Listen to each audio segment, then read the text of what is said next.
Team Liquid versus VK. And I understand it that those symbols are achievements like winning 3-0 and close matches and things like that. I don't know which one means which. I will work it out. But into the match. And XHX versus Bunnyhoppor is a repeat of week 1 where XHX, new to the scene as far as our audience is concerned at least, put on a good display and trounced Bunnyhoppor. I believe it was 3-0 on that occasion. But Bunnyhoppor had a lot of things being juggled at the same time. He will not make it easy for this newcomer. This whole team of newcomers in VK.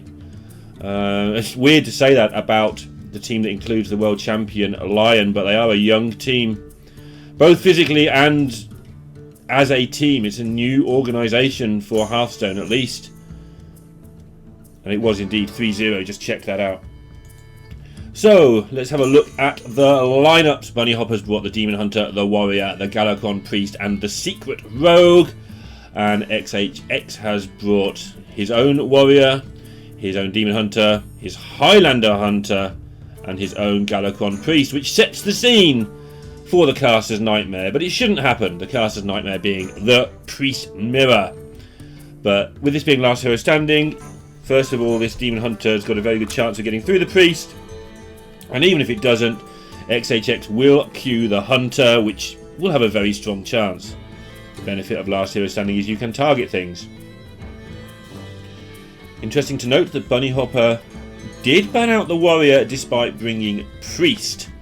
This is interesting to me because targeting Warrior is a thing you can do, and Priest targets it pretty well. I'm just going to have a look at the Warrior build for VK to find out what it was. And it was the greenskin version, the version that I mention quite often. There was a show match between prominent players, and the greenskin version actually won 8-3 over the Galakon Priest. I think it was agreed that that was an anomaly, but it certainly ruled out the whole Priest never loses rumours. 8-3, even if it's a sort of sample size thing, it means that there's not much in it at the very, very least. You know, you don't win 8-3 if you're a 20% underdog. It just does not happen. Meanwhile, to the game in hand. XHX. The traditional problem with Demon Hunter: how much do I want on the board? What am I going to do with the hand I've got? And he needs to work out whether he wants to try and get this Beaming Psychic down now and deliver some early damage, or maybe, as I would suspect, he's going to go for next turn, put it on the Overseer, have a 4-4 Overseer, use the Twin Slice to go face, and then he can create a board of 2/2s. But if your opponent then has Breath of the Infinite, he doesn't mind if Bunnyhoppor has that, because he still has the 4-4, he just goes face again the turn after, and the board replenishes itself. And to note about Demon Hunter in these situations, you've always got to be also considering the top of your deck. A common mistake of newer players, because it doesn't matter so much in some decks, is not to worry about what you're going to draw in the next couple of turns. But in Demon Hunter, you don't think of the exact cards, but you do think, okay, I will good chance of getting one of my 5-drops, my Warglaves or my Adept in the next couple of turns. I can play with that in mind for turn 5. Worst case, maybe I pick up a Metamorphosis and have to play it a bit early. And if I pick up another expensive card, it'll be a Skull. And if I don't pick up one of those expensive cards, I'll pick up playable 1, 2, 3 drops. And everything will be fine. And he is going to go for the play that I was interested in. No, he's not. He's actually going to load up the board this way. Sorry.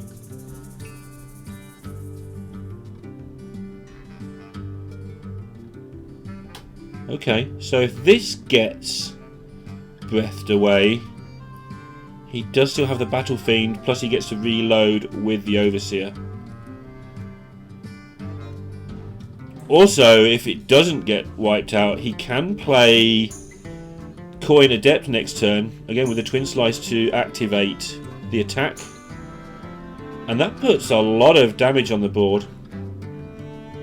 You don't mind getting your 6-4 down quite early in this matchup. It might get Shadow Word Death, but if they're messing around deathing it, then they're not doing anything else. Whereas if you play it later, you might end up with a Soul Mirror just wiping out everything in one turn, and you don't want that. So force them to spend their mana. on killing it. Bunnyhoppor picking up the Ripple, that could be a big deal later on. Not particularly amazing right now, but it's alright.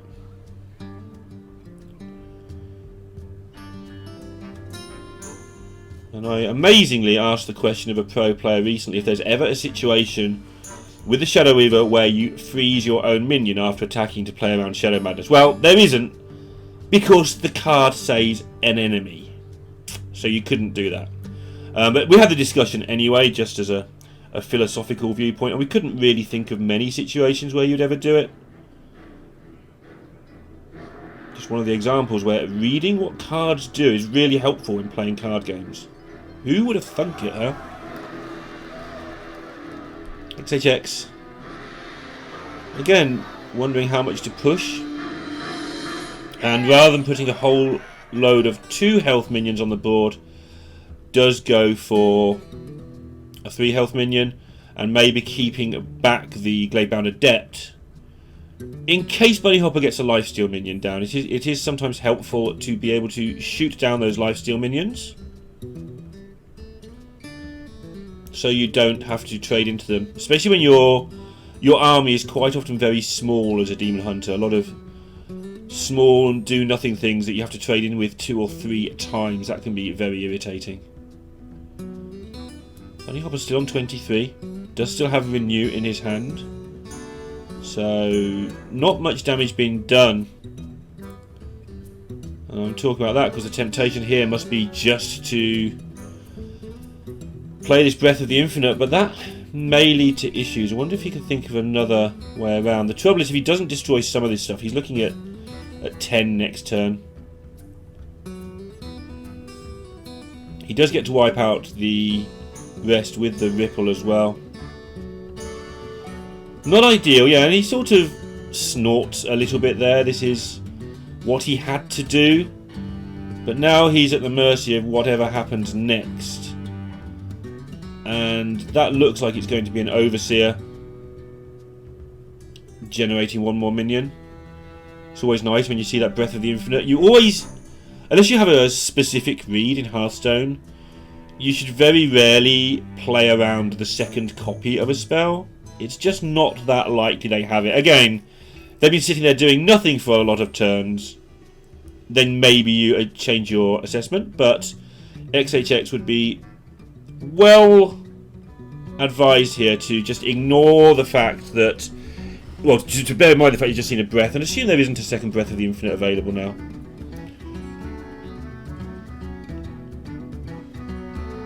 And he does go for an Overseer. I was starting to wonder why he was waiting. And I quite like that he's gone for the right hand one of the two. Normally you play the left one in case your opponent has a read on your hand. So you play the card he might have a read on. But I don't think Bunnyhoppor can read this left-hand Overseer as being an Overseer. It looks much more like a Warglaves or a Skull, the way he's played it.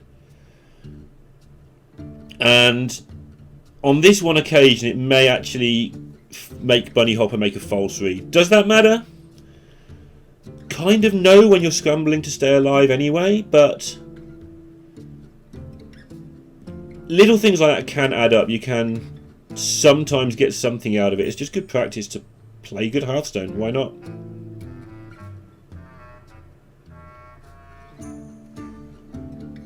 Madame Lazul revealing what it is, but he doesn't know where the cards are in the hand. But he will be reasonably unhappy to see that hand. It's quite an awkward hand. With Madame Lazul on this size hand is that XHX now has to treat it like Bunnyhoppor's seen every card in his hand.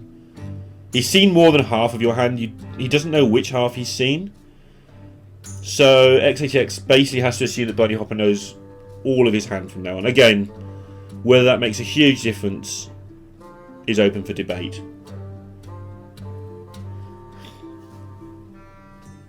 So that's a good card to pick up straight after you've been Lazuled. Now, how much does he want to do here? Just trading into the 2-1 and shooting Lazul with the Glavebound is the obvious play that comes to mind, so he'll spend the rest of the time looking for something better than that. You could freeze Lazul and use your hero power. You could use a second slice to take down the 2/1, play another Overseer and Shadow Weaver, and that gives you a really big board. And basically, if they haven't got Soul Mirror, makes it very difficult for Bunnyhoppor. So he's actually choosing to freeze face and trade. This has the advantage that if there is a Soul Mirror, at least you killed something before the Soul Mirror went off. And if there isn't, you still get to do a lot of damage next turn. Actually, doing the numbers here, if this lot doesn't get removed, you do 10 next turn. You hit face to make another 2/2. You play Metamorphosis and ping face. And then the turn after that, XHX would have Metamorphosis second ping, plus the Glavebound, plus potentially another card that he's drawn. He's still got the coin available. And you can do the numbers yourself, because I'm not going to. That adds up to a lot. An actual humongous amount of damage. But Bunnyhoppor did have the Soul Mirror, which is always soul destroying. And XHX may have to reevaluate here and play Metamorphosis now.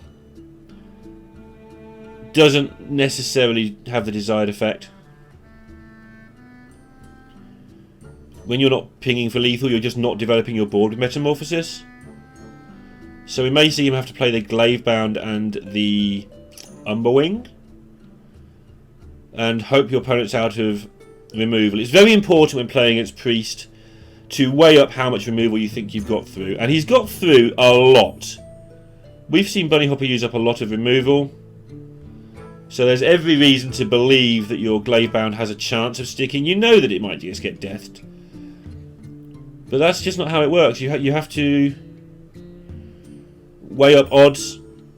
And the best way to learn to play against Priest, and this is true of a lot of decks, but particularly Priest at the moment, is to play it yourself for a few games and realise how quickly you do run out of removal.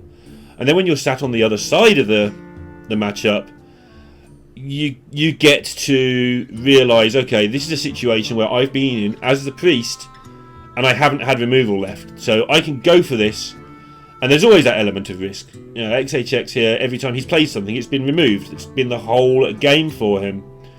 But that doesn't make the plays wrong, it's just educated guessing. And that's how games with any form of randomness are going to work. And that's why, for now at least, humans are much better than computers at games with this sort of lack of information. The instinct part is quite difficult to instill into computers, although they're getting better. Artificial intelligence does get to sort of weigh options based on previous experience quite well, but there's a way to go yet. Although when you watch Bunnyhoppor play, you sometimes wonder if it's already landed, because he is machine-like in his precision, although maybe not so much in his speed. He'll explain this if you ever watch Bunnyhoppor stream, which I would highly recommend. He plays significantly faster than he does in tournaments, but he has the very professional and, in my opinion, correct opinion that why not use your time when you're playing an important match? And although I'm the one who ends up having to cast that and suffer the consequences, it's dead right. I'd love to say otherwise. I'd love to say you should play all your turns in 3 seconds. Boom, boom, boom, I cast and do my job in a quarter of the time. But that would be wrong. Irritatingly. Because as I say, I would love it to be quicker. But I do enjoy watching the tussle. XHX is like, okay, well you had that. And one of the things you've got to be careful against playing against Bunnyhoppor, especially for the first time. There's a few players like it, but Bunnyhopper's the worst for it. I was going to say offender, but it's not an offence, it's a good thing. Is why did you spend a minute wondering whether to kill all my remaining minions? Like, you were always doing that. And another thing that Bunny has stated before is that, well, Everyone knows I'm a slow player. If I play something instantly, they know I haven't got any other options. So I then have to play slowly, even on the obvious turns. And that's something you just have to steel yourself against. If you're going to play against Bunnyhoppor and he's going to play Priest, you're going to have a long game of Hearthstone, and you've got to be ready for that. Well, XHX, his decision here is actually much harder than it looks. And the question is, if I don't kill this Kronks, can I ever win the race? You're looking for your... What scenario do I win the game in? Well, you win this game in the scenario where you pick up a skull next turn. And then what 3 cards do you need from that skull to win the game? Well, Twin Slice, a Glaive Bound, War Glaives, and then do you ever win the race with the 6/6? He thinks not. Much of a muchness at this point, obviously, but by not putting that 5 points into the face, he's basically hoping that this doesn't get cleared, and then he draws a 6/4, which also doesn't get cleared, and then he gets some attacks in, and some things happen. He knows he's lost, but he felt this was his best way. Get some minions to stick, which is the best way. They do recursive damage. Like a ping to the face is 5 damage. These could do 4 damage 5 times each. They're not going to, and he knows that because he knows there's a Galacon, or that has not been activated at all yet. Which is actually Bunnyhoppor's issue here. The funny thing is, Bunnyhoppor just has won this game, and we can all see that. But he's thinking about, okay, if XHX does draw the skull, how do I lose? The same thing XHX was just thinking, how do I win? And for me, I think getting it over with is the best way. Play the Murazon, get all the cards your opponent just played, and use those cards against him. Bunny's thinking this is going to work for him because he gets some extra minions, he gets to save his removal. So if his opponent, if XHX does pick up a Glaive-bound Adept, he can just time rip it. But always interesting to see what the best players think of in the how do I lose this game situations. Quite often it's an exercise in almost futility. I'd rather hit the face with this, I think. Okay, you're protecting your Battle Fiend, and if you're going to win you need that Battle Fiend, sure. So Bunnyhoppor did save this time rip last turn. Are you always time ripping here?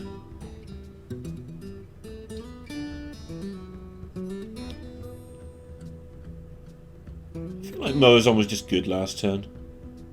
You get to mirror their board.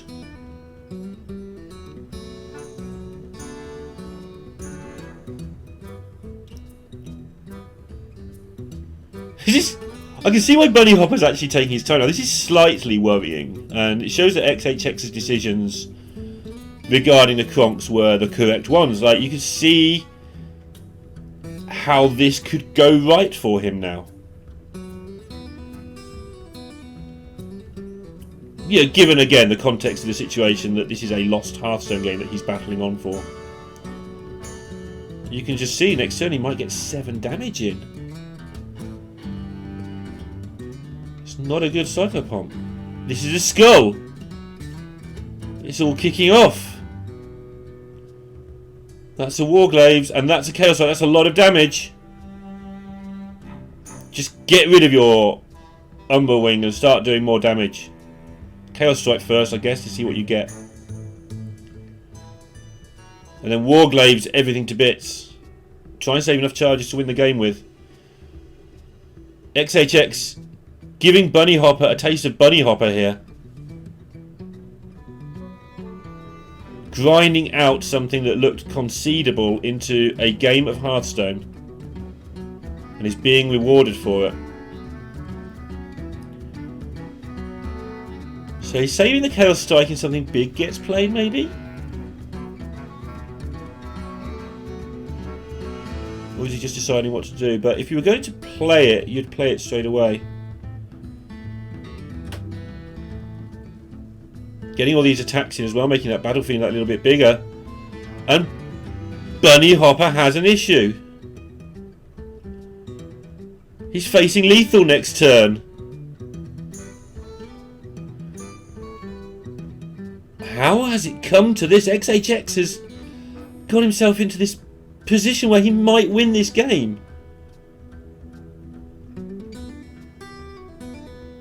I think I'd have liked to see that Chaos Strike in case it picked up another 1-drop. Maybe he knows there's none left or something. Obviously, I've sort of lost track of it over the course of this game that my brain tuned out of. It didn't tune out entirely, because I know this is a format where comebacks do happen. But it did kind of tune out. So you saw Bunnyhoppor there looking to his right. I'm going to guess that that's his deck tracker and he's thinking about what he would get from a Thought Steal.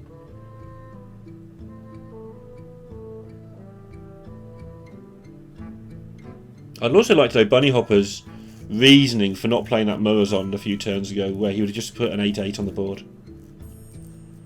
It's too late now. He's got to do something. He can see he's dead on board. Chaos Strike, can that find him something? He's looking for removal, or he's going to lose. That's a Holy Nova. That's a main deck Holy Nova, and Bunnyhoppor has saved this game. How he's got there and why he was in that position are two things I won't know. I will ask him about the first part of it, why Murazond wasn't played. But XHX, for me here, has played a stunning game of Hearthstone. In part because of just how long he hung in there.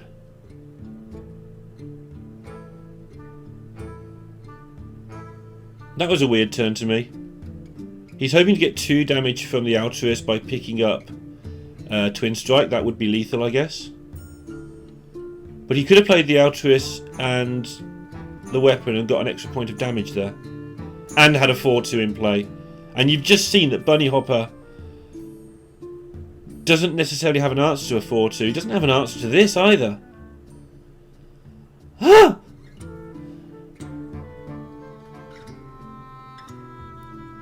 Sandhoof Waterbearer. Oh. XHX is so close 2 turns in a row and he's still not lost. But now he has to deal with the Waterbearer. Well, if he can get this Chaos Strike into something that gives him +2 or even +1, because Altruist is going to take care of things. Is this lethal? 5, 6, 9, 10. I'll make it 1 off. Make it 2 off because he can't hero power. He's got 5 from his face. He's got 3 from the cane. That is 8. And he's got 1 from the ping. That is 9. But if he doesn't kill the Sandhoof, it's going to heal for 5 at the end of turn and 7 when it attacks.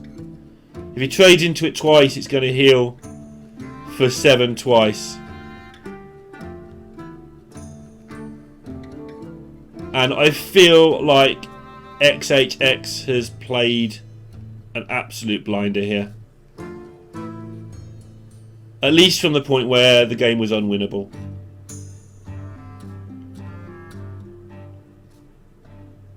And this is one of those games that if I lost this on ladder, I would be absolutely devastated. But XHX just smiled when that Sandhoof came off the hero power. And I think I've called this game over like 4 times so far, but this one is game over. Because of the lifesteal on the Apotheosis on the Sandhoof. And as you can see, things are just happening now. This is it. This is the end of the game. And it's 1-0 in the most insane of styles, to be honest. That's crazy to me. XHX bites his bottom lip in a sort of so close, but he doesn't look disheartened. He looks fine.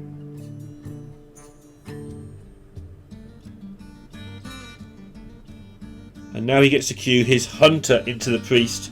Fantastic matchup for him. This is why he would have the Hunter lined up here. And this is the one where all casters cheer for whoever has the Hunter, because if he loses, it's Priest versus Priest. And so far, I've been so lucky and avoided all of those. XHX. Obviously frustrated, but if that's how you cope with frustration, you have a good career ahead of you. Does, however, need to forget about it. You don't know what the other two cards were, but you saw that digging for the Holy Nova. You knew Bunnyhoppor had nothing left.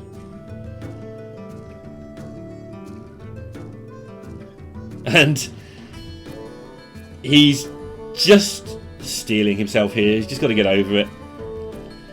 I think he'll be encouraged in how well he played. He turned a lost game into, I don't want to put an exact percentage on it, but an 85% won game. Bunnyhoppor got excessively good things when he was digging twice. Right, now XHX needs to revert to normality, and Hunter is very different to Demon Hunter. I'm a little bit sarcastic when I commentate Highlander Hunter. It's a very good decision in a last hero lineup in some situations and not in others. It's perfectly valid fourth deck, and obviously a lot of the time you play the card that is green because that's what Highlander decks do. They play the best things available on each number, like in their lists, and then if you draw them on that curve, you've got the best card for the job, so you tend to just play on curve. The interest and the difficulty arises in situations that are going to come up here where you don't get to play on curve, and you have 2 or 3 cards with the same cost, that both of which are very powerful. And those decisions, whilst not that frequent, are often absolutely crucial. So making mistakes in Highlander decks is punished very, very heavily. I think Bunnyhoppor checked the deck list there. If I was Bunnyhoppor here, I wouldn't be talking about Bunnyhoppor. I'd be playing Hearthstone at the highest level in the whole world. But if I was him, I'd be just reminding myself what 3 drops are coming. What do I have to stop next turn? Is Griffin really the worst? Yeah, that one. Really the worst thing that I can face? And XHX, out of options, sort of just has to play it as a 4-1. The good news is there's no ping. So Bunnyhoppor has the Novas, he has the Breath of the Infinite, he has all that good stuff going on. But he does have to burn a good spell to kill off this 4-1, and the downside of a 4-1 is the 1 health. So if you're forcing your opponent to have to deal with it with a proper spell rather than just a ping of some sort, it's done its job. Does have the Feywing available next turn, the 5-4. Which is really problematic for Priest if it hasn't got a minion on the board.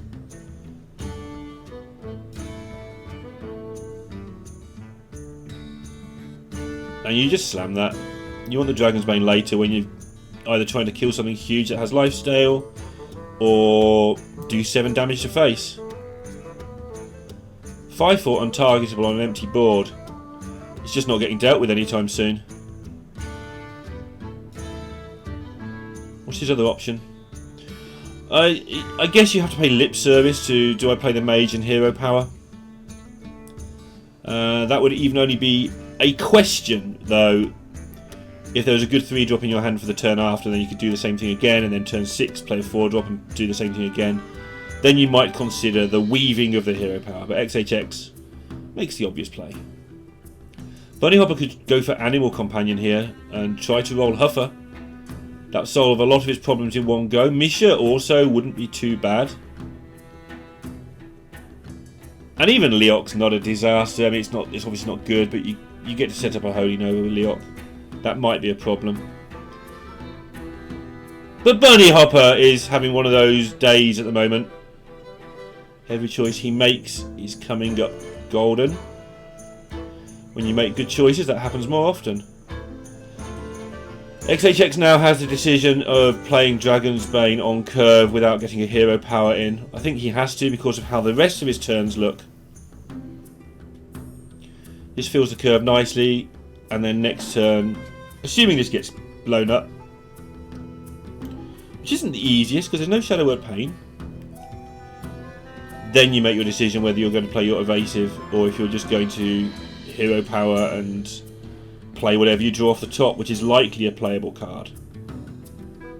The deck does have Alexstrasza's, and I think it's even got the Grand Slam in this one. Let me just check.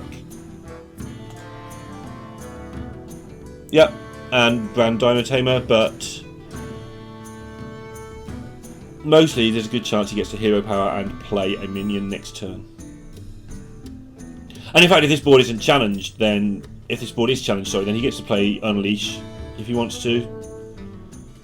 So this is good. This lines up for next turn. If it's not removed, hero power will be very powerful. Bunnyhoppor in a tough spot now. He's going to actually penance, and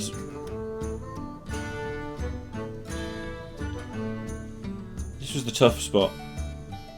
Did he want to Shadow Madness or did he want to Holy Nova? Because he's got 2 Holy Novas, he chose to keep the versatility.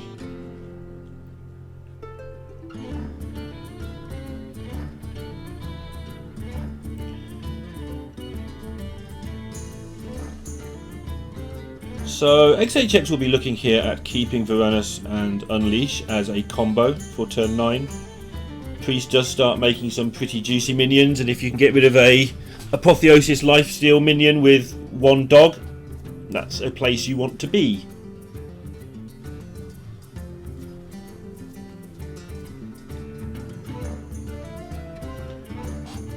Bunnyhoppor out of good things to do now. Not so easy to deal with this. What do you want to put in the way if you're Bunnyhoppor? Might be time to play Madame Lazul and hope to find something good. You know that Hunter has a decent amount of removal spells. Maybe pick up a Dino Tamer or something as well. It's a good time for it. But as it happens, there's nothing really there. Let's see which ones he's being offered.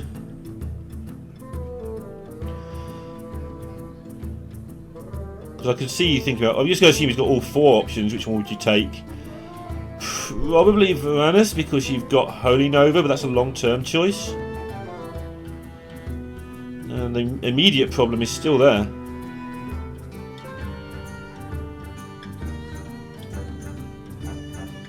Taking Chrono Breaker, that's some more damage as well.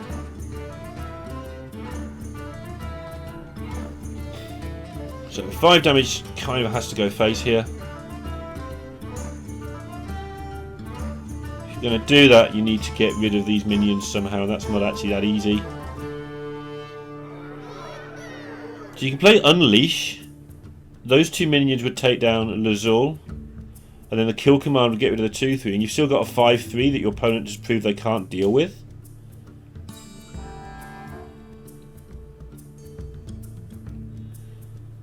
This is not the worst pickup either. Having the ability to just shoot down your opponent's Lazul is kind of a decent deal here.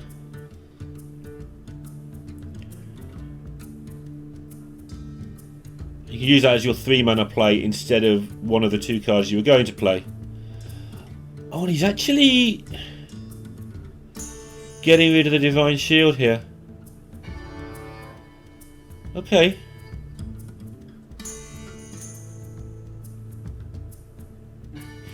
Prison Felmore is a lot of damage.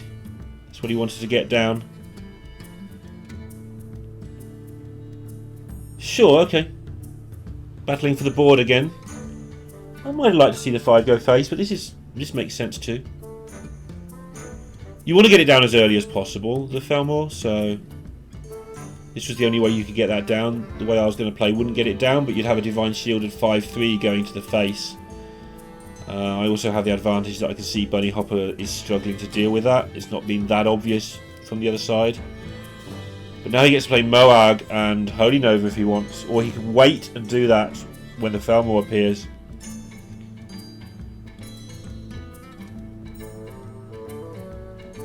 Or he can also trust that he will have a way to deal with it by the time that comes up.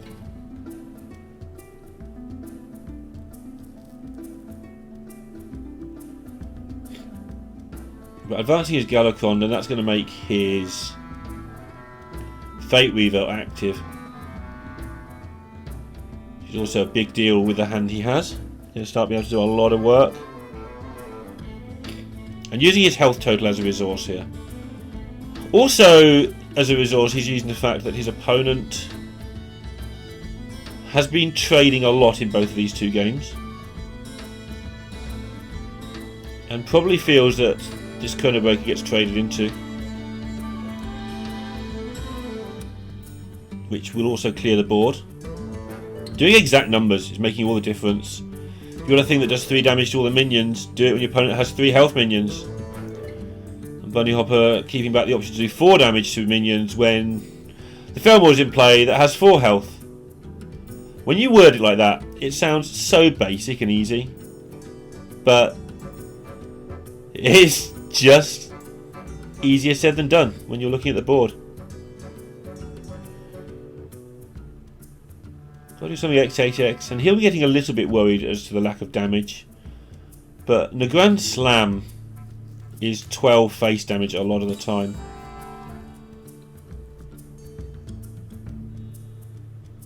And again, the problem with playing against Priest is this constant issue you have that if they play an Apotheosis, you lose the game. Well, it's not quite so important here, but if he'd gone to face with a 5 and then the Chrono Breaker had been Apotheosis, Bunnyhoppor gets the 5 back and kills off the minions on board, and yeah, it's just horrible sometimes. And because he missed turn 2, XHX has never really got into this. Also goes back to Bunnyhoppor coining out that Holy Nova as to why he's now got amazing options available to him. So taking the time to put in the Fate Weaver.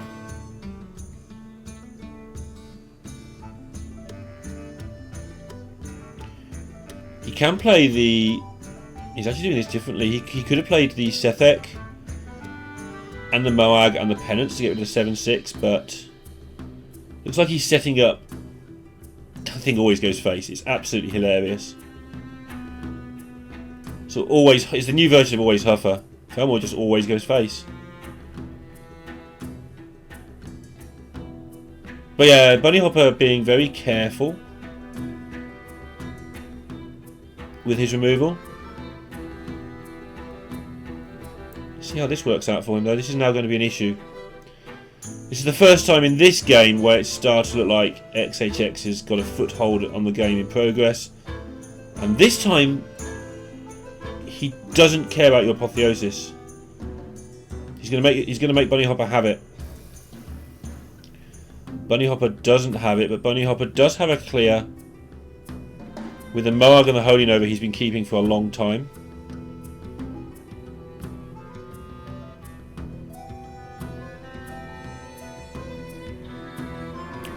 And he does have the Sethek and Penance. This has all come from the Fate Weaver set up a few turns ago. He's also noticed going wide, and he'll have planned this in advance, which is why he didn't do it last turn when I was talking about it. He's going wide into the Nagrand Slam turn. Getting his ordering right, because he might not have to use the Holy Nova. He probably will, but... I guess the Ripple. Which one do you want?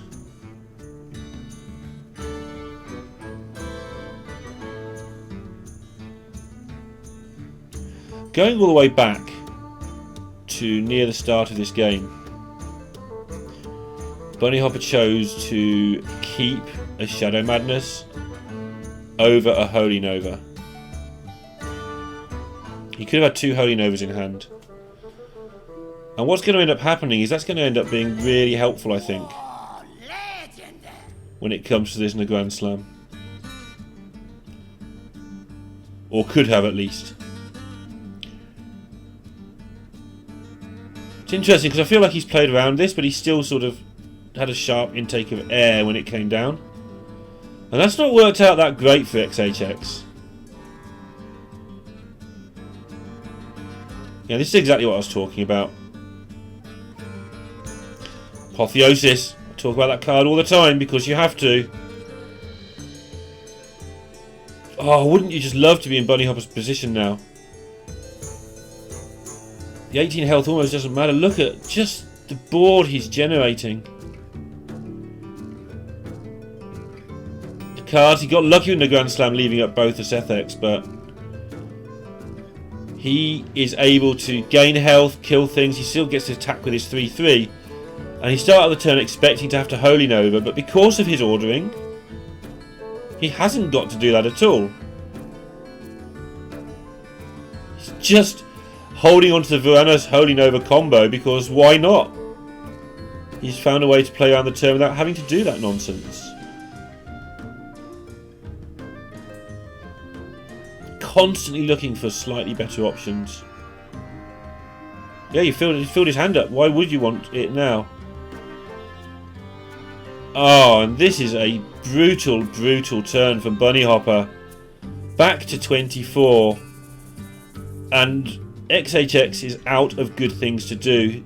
I'm not going to write him off. We've already seen what he can do in that Demon Hunter first game. But he needs Bran urgently. And you can just see that Bunnyhoppor with Varanus and Holy Nova has this well under control. Soul Mirror in case of emergency. Galakrond in case of emergency. Still got those combo. He's got another Holy Nova available.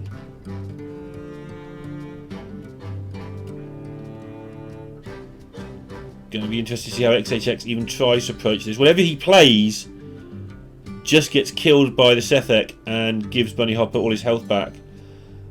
And so I'm thinking here you Corrosive Breath the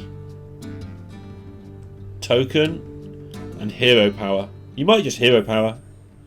Might be as simple as do nothing.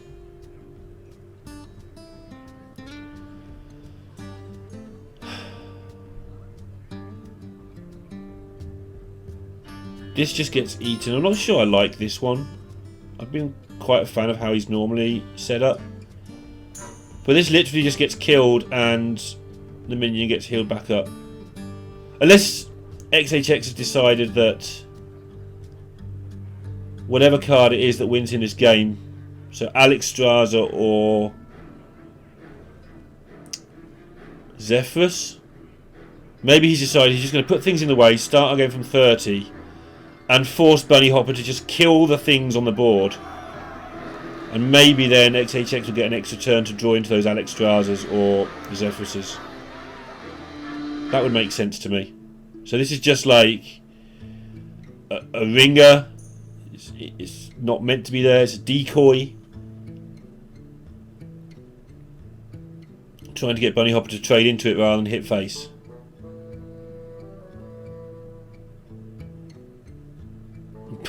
Bunnyhopper's got so much spare going on that he doesn't even need to.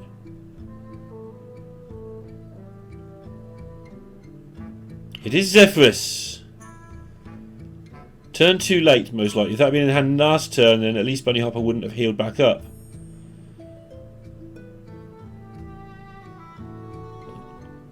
Obviously 3 of the best cards in the game. That's what happens when you play Zephyrus on turn 10. And Natalie becoming an 8-11. Sorry, 8-12. I forget the one that she starts with. In some situations, we give Bunnyhoppor some issues. Gotta be tempted to just Soul Mirror this as well. But you save the soul. So I assigned some cards here. Forgot he had that actually when he was hovering over. So your Soul Mirror is saved for Alexstrasza. Your other Soul Mirror is saved for Zixor Prime. Your Varanus Holy Nova is saved for a board of odd-shaped minions with bigger health and attack. Bunnyhoppor has it all. I think Bunnyhoppor will probably play Galakrond very shortly. Now he has Renew in hand and start generating some minions. Well, I don't actually think he'll get to that. I think Bunnyhoppor will probably hit XHX in the face 3 times. And the Hearthstone game will end and we'll move on to game 3. The Caster's Nightmare, the Priest Mirror. So XHX does end up deciding to play all the cards in his hand. And one of these cards he could have played Swamp Ooze this turn potentially, but then Bunny would have had access to the Holy Nova. I mean, I don't even know why I'm talking at this point, but trying to keep everybody engaged until the next game starts. What would you like to talk about, everybody? Let's talk about how Bunnyhoppor is going to put 8 damage into his opponent's face. He may even trade. Who knows what he does here? He should go face. I think we saw last game. Okay, make it stop, somebody. We saw last game that by not playing Moazon, Bunnyhoppor didn't make a big board and gave the Demon Hunter away back in. The difference is this isn't Demon Hunter. Hunter has far fewer ways to generate cards. In fact, this is one of the few ways they do have. So the urge to end the game in a hurry is a little bit less than normal. Play a Soul Mirror, hit your opponent. Is there a lethal? No. Yes. No. One off. Trying to work out if Holy Nova still goes face because of all the priest reworks. I believe it doesn't anymore. This would be lethal with the 5 damage from the weapon and the 8 from Natalie. And Bunnyhoppor plays full tournaments like this. Look at the concentration on this turn. These are the turns where most tournament players, they don't take their foot off the pedal completely, but they allow themselves to relax and like, okay, I've won this game. Let's just go through the motions. I'll take my time and go through my motions and be careful and not make a silly blunder. But Bunnyhoppor's still concentrating on full strength here. Over a turn that you or I would have played in a second. Okay, I understand the point. But to be able to play for this length of time on that intensity is a special skill, and it is why he has done so incredibly well over the years, of course. XHX gives it up, and it goes to 2-0 to Team Liquid. Bunnyhoppor on the Priest, and guess what? XHX is also going to be on the Priest. And guess what else? You may hear me pause occasionally for a sip of my favourite energy drink just to keep me going through this Priest Mirror if it goes the way of most Priest Mirrors, which is fatigue. So to some extent I will be just saying what I think they're up to, what they're about, and occasionally I'll chuck in some nuggets of my normal wisdom. But what we can talk about at the start of this is Reliquary of Souls, and it's a word I cannot say and I've never been able to say. So enjoy that. It's not like the typical R problem that I have. It's literally a word that Reliquary does not make sense. Reliquary doesn't work for me. Reliquary, I don't even know. I just go Souls and Prime or something if it ends up mattering. Anyway, the reason we want to talk about that card is because it puts another card in your deck. It helps you with the fatigue, but it's also a real pain to get rid of, and the lifesteal is huge.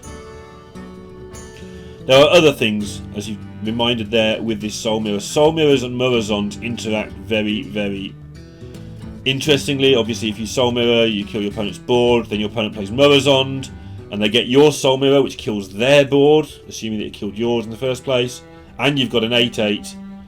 But if they then play their Moazon, they get your Moazon and your Soul Mirror, and yeah. So that's the thing that can look forward to. Dumping your hand early on is another thing we can talk about here. So when you get Galakrond played as a priest in a mirror, you generate enormous amounts of value over the course of a game. But that value only counts as value if you're not discarding cards, if you're not missing a hero power. If you're actually getting the card in your hand, it's 0 value if you don't get a card, but if you play it and it's not particularly efficient, it's more than 0 value. And so you will see people make really bad looking plays to get more than 0 value out of their card.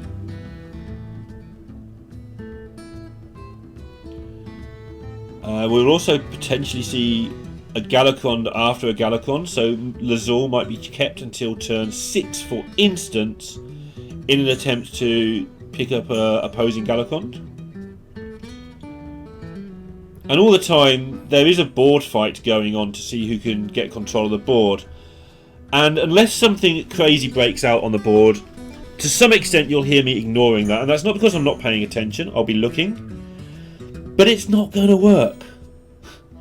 There's enough healing and enough removal that unless a player manages to, I don't know, get a 5/6 that can't be removed, or sorry, 4/5 that can't be removed, and then another one, and somehow they stick, and then maybe a Kronks, then yeah, that sort of curve might just get it done in the mirror, and can do.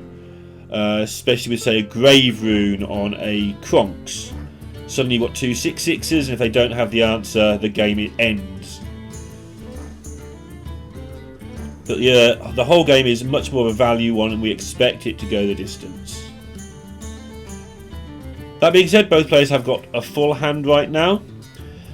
XHX has slightly the better of it, in that he has the Soul Mail, which is really important at some points, has Galakron, and has activations for Galakron. Bunnyhoppor has not so much going on. The other side of that is XHX is going to want to empty his hand, like I was talking about. And cards like Soul Mirror are cards you can't empty, you have to keep them, they are cards you want.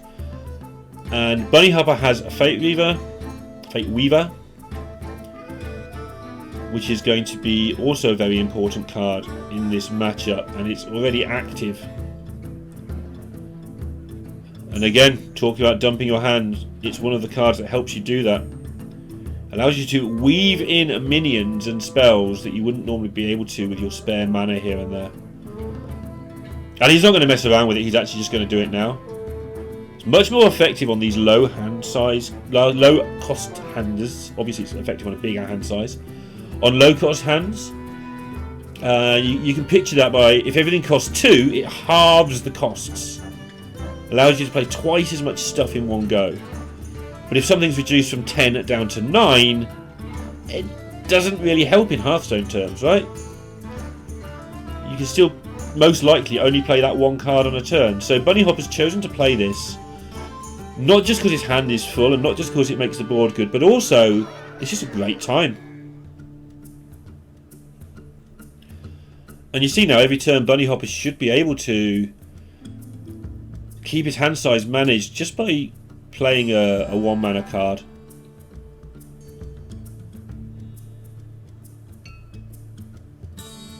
So in depth as this moves on. XHX leaving up the 2/4 attack minions. That is still a thing in Hearthstone after all these years. It's less so than it was. Cards like Time Rip and Soul Mirror have made it less important than it used to be. But in the early game, 4 attack minions are still the thing the priest wants to see the least. It's been an ongoing theme. We saw that with the Demon Hunter match earlier. XHX very careful when to use his 4 attack minions. Uses Shadow Weavers incredibly carefully with the 3 health, so they're the ones that are out of range of Holy Nova, they're the ones that are out of range of Breath, and they still have that 4 attack.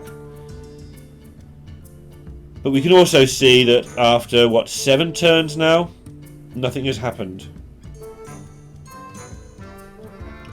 Bunnyhoppor with the edge with the Fate Weaver, XHX with the counter edge of having better cards for the matchup. And I'm wondering if he Galakron's here.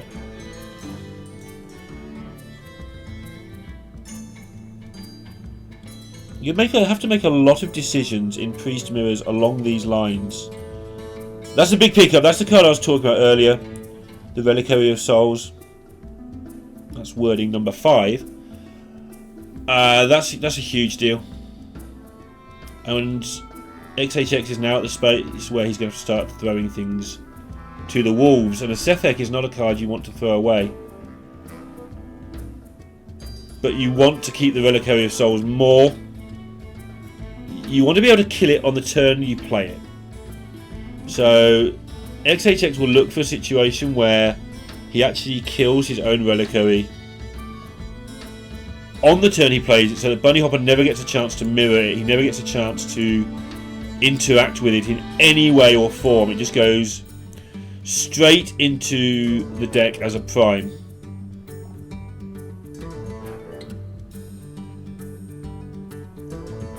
So keep an eye on that for sure.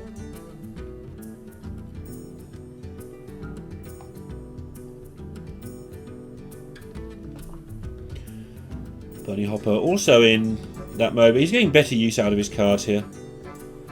Moag and Holy Nova, two cards that aren't going to be particularly useful this game, you wouldn't think, so getting anything out of them at all is a big deal.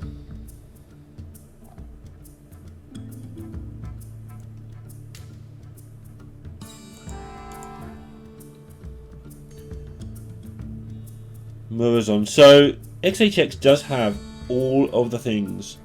And maybe not playing Galakrond because he can't get anything out of the hero power right now. But it's also one of the cards that's just cluttering up his hand. Perhaps he's committed to trying to get a weapon with his Galakrond. That could take a while. Has his own Fate Weave options now.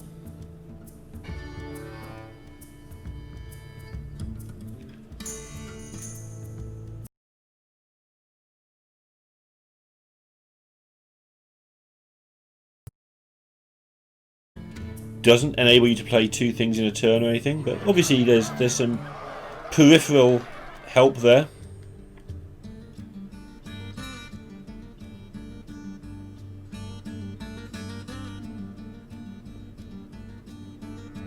Yeah, and now you see what I mean.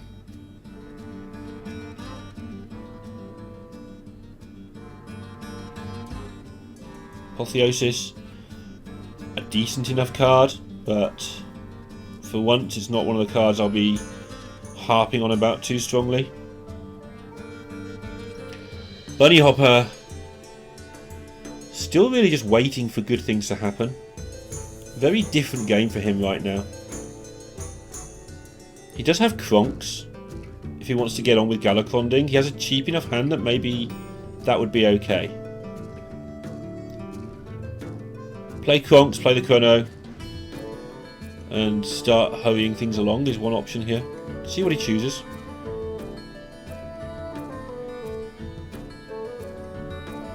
So yeah, so he's done the easy part first.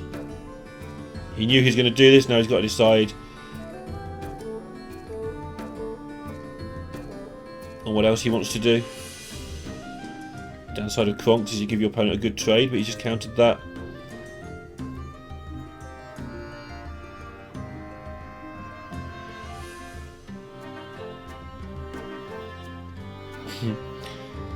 Renewed. Reroll. Look at the two arts on the right hand side. That's quite amusing to me. The difference between Inner Fire and Renew. It's basically the same artwork, doing extremely different things. And that's obviously incredibly insulting to the artists, but the pose was similar enough to amuse me.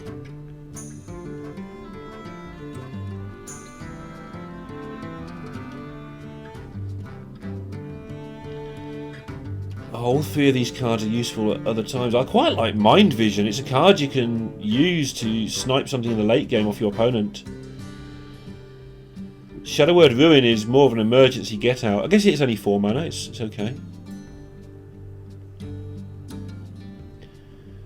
Mind Flayer into Chrono Breaker into Shore.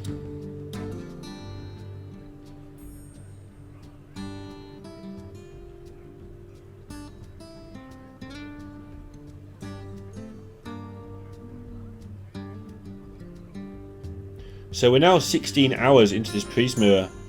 Both players on 30. Caster's holding up well. The players are holding up well. Bunny's plants might need watering soon. Plenty of sunlight for them. But can they survive without water for the entirety of a priest mirror? I'm sure that Bunny will be able to nip up and water them should this go forever.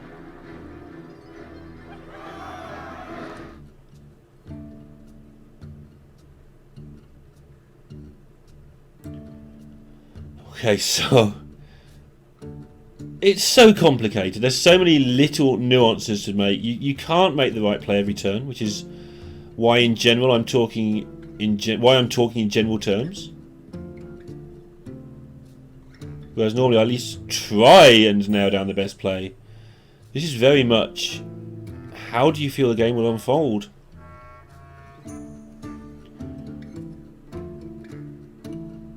Interesting that neither player rushing for Galakon, both have that option. And that's because the dumping of the hand is an issue.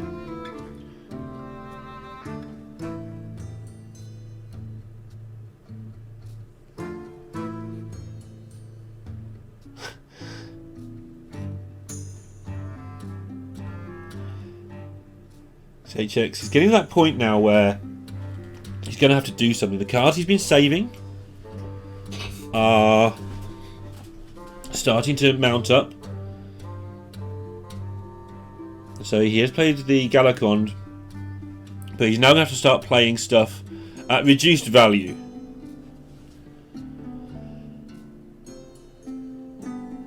Cleric of Scales.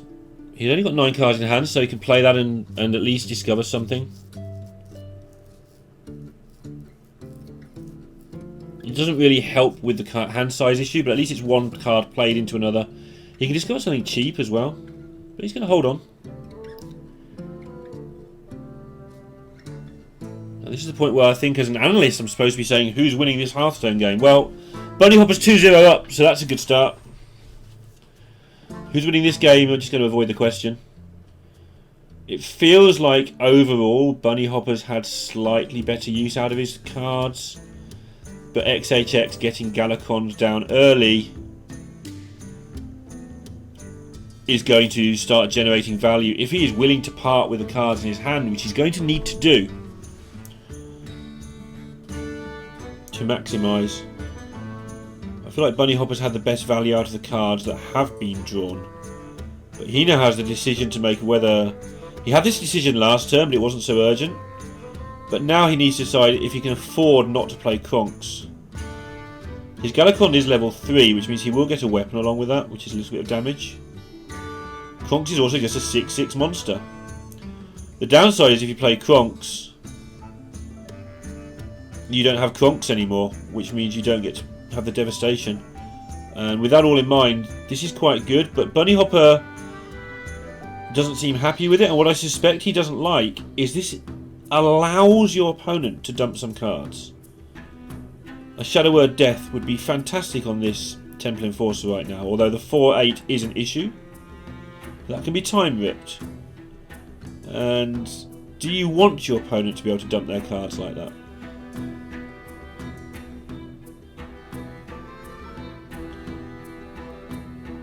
Oh, it's a Moazond. He's seriously thinking that was a decent enough turn that if he plays Moazond, the cards he gets out of it are so good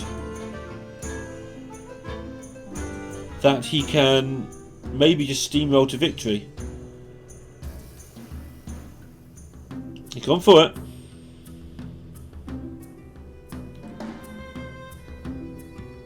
See what gets buffed. Nothing gets buffed because battle cries don't trigger, of course. And he actually played the Cleric after the Moazon, so he didn't have to discover anything. You discover a spell from your deck, not a dragon like I claimed. And discovering a spell from your deck just makes things worse for you, so I understand that play now. You've got plenty of spells, thanks. What you want is some fatigue options. The fatigue doesn't usually decide this like the old warrior mirrors, where it's like the person who ends up fatiguing for 13 first is the loser. It doesn't really go like that. but it is still an issue that you need to worry about. The chip damage can matter. Quite often you just carry on playing in pre-merges if the fatigue's not happening, you're both on 30 and slowly running out of cards. Skeletal Dragon for Bunnyhoppor. That doesn't help reduce hand size, but he still seems to me to be in a slightly better position. He's developed a bit of a board. His hand's quite reactive to his opponent's board. And XHX until this pickup didn't really have a way of dealing with things. But now does have Time Rip and Breath.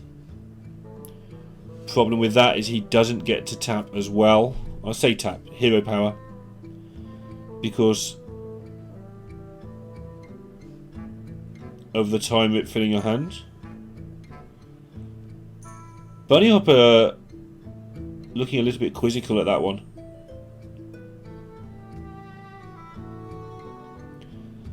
So I'm interested to see how Bunnyhoppor approaches this. I feel that XHX needs to not be getting his hand so full. We saw from the play with the Cleric of the Scales that he knows what he's doing. I want to see how Bunnyhoppor manages it so I've got something to compare it against. I've seen quite a few of these. This is my first time analysing every turn of it. So Bunnyhopper's attempt at some sort of board and beatdown comes to nothing, and now it's back to the value game.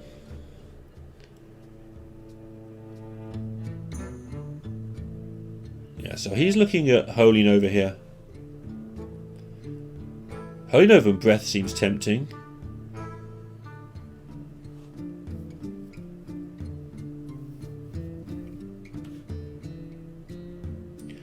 He's going to get the Skeletal Dragon down. Does mean he can get a card and still not overdraw.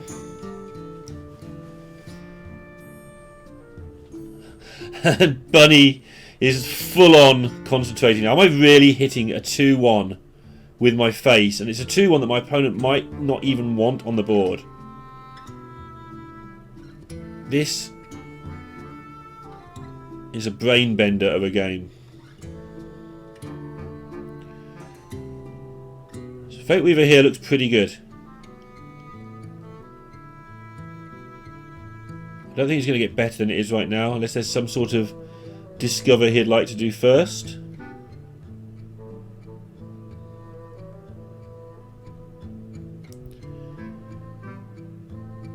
Seems okay.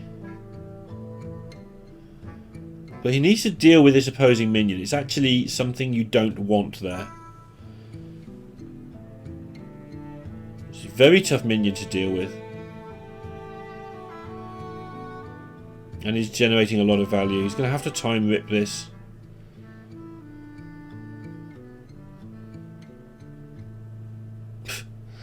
I think every turn now I just let out a sort of snort of approval or disapproval. I have also just noticed the Nazari in Bunnyhoppor's hand. That could lead to some ridiculous shenanigans later on. And XHX basically burning an Apotheosis there. And I don't like this. And I don't like it because of the deaths on the other side that you know are probably gathered there. But also, in some ways I do like it because you've got to manage your own hand size. But I don't think it was necessary this turn.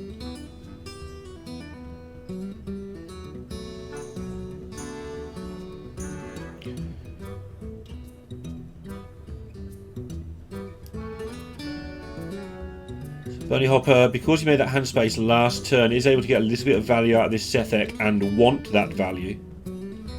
As opposed to some of the value you don't want in this particular match. He's on 9 cards again.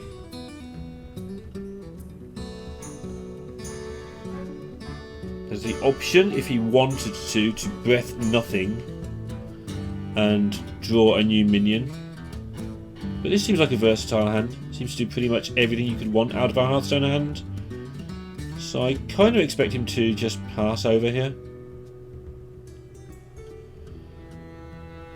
And notice how, I don't know how long it's been going on, but Bunnyhoppor has had a 4x minion where X is a high number on the board for a large percentage of this game.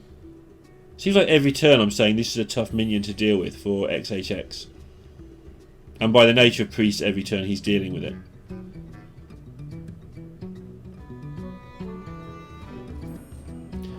But it is obviously a part of Bunnyhoppor's strategy to try and land a blow or two. Because when you do run out of spells, that's another thing that can be awkward for Priest. You end up just playing minions versus minions. That's the bit that you can't really control at the end. But if one of you has a soul mirror and one of you doesn't, then the one with the soul mirror is probably going to win, for instance. So all this sort of pokey at the moment, where nobody's really getting hurt, is trying to at least suck the spells from the opponent's hand. XHX finally finding a turn where he gets to minimise his own hand.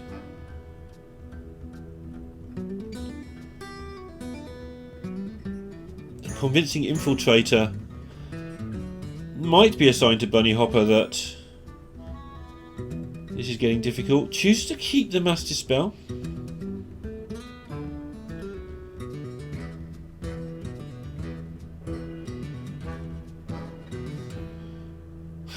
Moves the infiltrator out of the way so his minions will survive. And Bunnyhoppor's definitely now, for the last several turns, been on the tempo wagon. This is him starting to gear up towards, if you skip a turn at any point, I will beat you. And that's a grave rune, I want to say, which he could have used to... Okay, this makes sense. I'll cut myself off there before I say something I shouldn't, that was very silly. And look, again, he could have done extra damage to the face with the Lackey, but instead choosing to buff the Fate Weaver to 4/6. We are seeing a good plan starting to unfold here from Bunnyhoppor. And XHX, every turn has been in deeper and deeper thought, with fewer and fewer options to deal with what's going on. And now Bunnyhoppor's managed to set up a situation where he might finally get a proper amount of damage through. A Hearthstone amount of damage. There's 14 available. I doubt he'd use the weapon, but... in fact, if you use the Kronks, there's 19 available. Just to show you how that's starting to become an issue for XHX.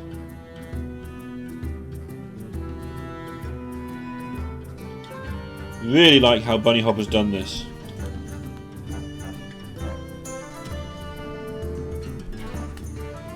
But hey, you've got 4 8s, 4 6s, huh? I've got a 4 10. What are you going to do about that? But I do feel like Bunnyhoppor has used fewer cards than XHX in removal terms. So more likely to have a way to answer this. As it happens, I'm not sure he does. And I will apologise for quarter-sized golden pictures with reduced casting costs in a language I don't speak well, not being my forte. I will make mistakes because of it. I will oversee the occasional, have an oversight on the occasional card, but didn't know there's an easy way to remove this, and there isn't, so that's good. Good for me, not for Bunnyhoppor. And Apotheosis, we've seen what he's doing. He's using the buff cards to turn minions into 4 attack minions, so maybe he'll keep that for later.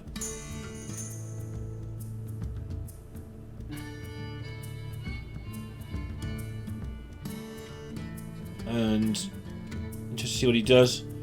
He's decided that this is it. I'm going to challenge XHX to have an answer. Plenty of answers exist to this play, but also If there is no answer, Bunnyhoppor just wins the game immediately. And you don't get many chances to do that in the Priest Mirror with so many cards still to go. So it makes a lot of sense to me that Bunnyhoppor has chosen to try and do this. And he set it up very gradually. I mean, this is roughly turn 19, well 16, going by the cards remaining. But he set it up by patiently having 4 attack minion turn after turn after turn, and then getting to a position where those 4 attack minions did a lot of work, but there was a chance to make an army. And maybe he has a read that there is no way of dealing with this. There is a Soul Mirror, but that's okay too. If Soul Mirror comes out, there's not a lot left over for XHX. Does, however, have the Shadow Word, which is not unexpected. I don't think Bunnyhoppor will be surprised that this board was dealt with. And he will start the process once again. XHX's hand is starting to look a bit skinny on the things to do side of things. I do feel that Bunnyhoppor has managed this slightly better so far, but again, he did have the hand that meant he had to be the proactive player. XHX did have, well, a lot of the cards that have stayed in his hand the whole game. The Kronks and the Soul Mirror have been there for forever. You see they're double reduced, so he did have to kind of wait. And Bunnyhoppor did get the cheaper looking hand, so he's been doing the attacking.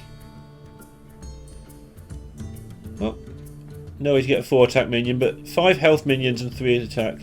And 5 attack, pretty good. 3 better though, because this will just get deathed. Splitting the difference though, rather than putting it all in 1 minion, means he's still got a good minion left if one of these is removed. And there is this feeling now for me that Bunnyhoppor is close to breaking XHX here. There's a lot of play left though. But there's a feeling that if XHX misses a draw or misses a response, he might get sunk. He doesn't have any big minions to challenge the board with. Bunnyhoppor's still with Moazond. Still in Nazari if he has to as well. And because of XHX having to spend mana every turn. Oh! Okay, well if this was Rocketeers, this would be game over, but it's not. It's Reliquary of Souls. But still, this is a power move from XHX. Guaranteeing 2 primes go into his deck. And this is a combo, if you've not seen it, that you can do with Rocketeer. And hit your opponent with 6 Rocketeers at 5-2. Which is a deck that exists. And XHX managing to get that combo off. Bunnyhoppor does have the Soul Mirror though. And remember that Mass Dispel he didn't play 100 turns ago? That's also monstrously useful here. This, I want to say it could backfire for XHX, but it can't backfire. He set it up well that he was guaranteed to get 2 in his own deck. And this game is about to get incredibly silly, everybody, because XHX also has his own Soul Mirror. I'm going to lose track for sure of how many Reliquary of Souls go into people's decks. But it's going to be a lot on either side. Yeah, this is nonsense. Absolutely silly.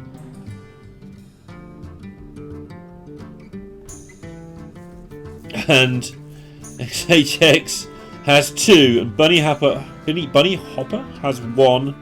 with loads more still to come.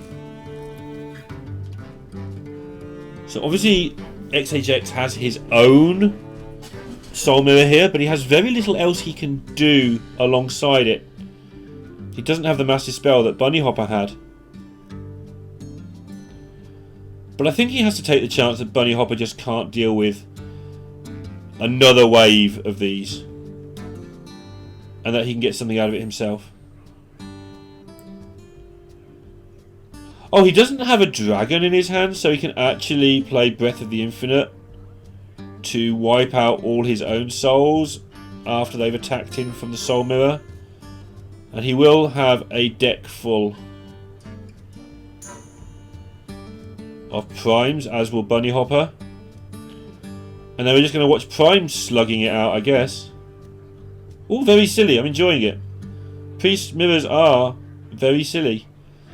I remember Sottle, casting Grandmasters, was saying that he doesn't want Priest mirrors all the time, but casting one occasionally is fun. And I can go with that. This is quite a long broadcast, but it's amusing me rather intensely.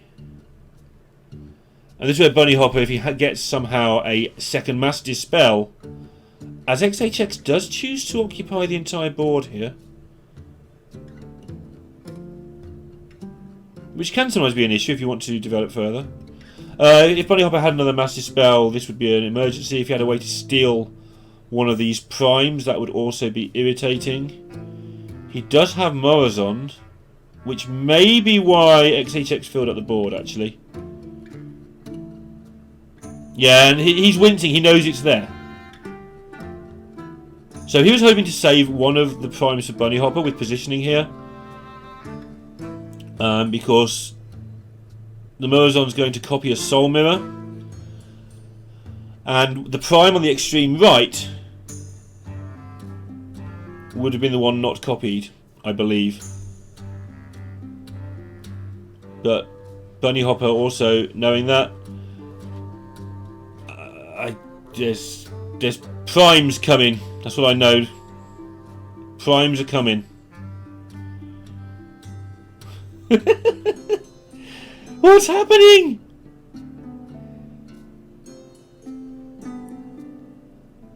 Primes everywhere. Bunnyhoppor's stopping that one from attacking, just so he gets another chance to kill it another time. But forgetting the Prime Wars that's going on, XHX is actually starting to run into a touch of trouble in Hearthstone terms. He has to kill this Morozond with a Shadow Word Death. He can copy it with his Mind Flayer and get his own 8/8. But he needs to get using this hero power, I feel. He's run out of value. Obviously his deck's full of primes, which is good.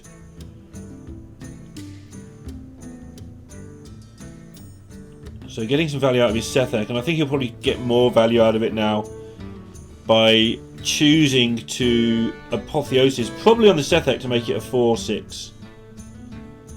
But at this point, knowing what people are trying to get is got to the baffling stage.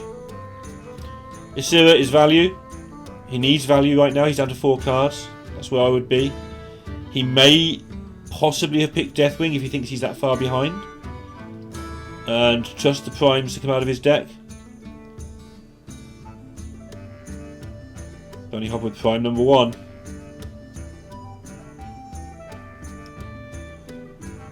And because they're 7 mana, my feeling is in general you're going to want to play these as you pick them up,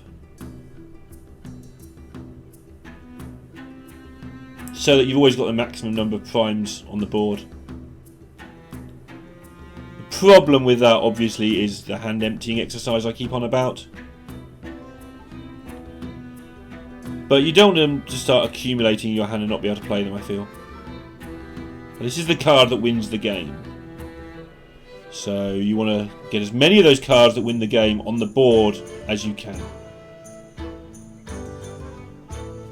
Bunnyhoppor, first of all though, is choosing to get another board where he has an advantage. Not a particularly exciting one on this occasion.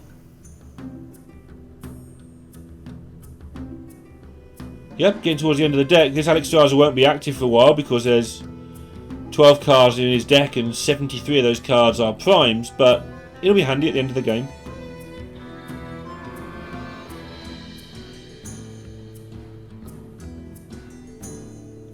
XHX.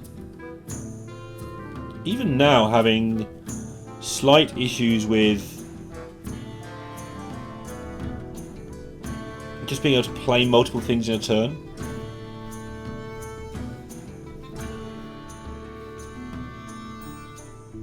And of course Apotheosis is prime. That's one of the big deals about the card.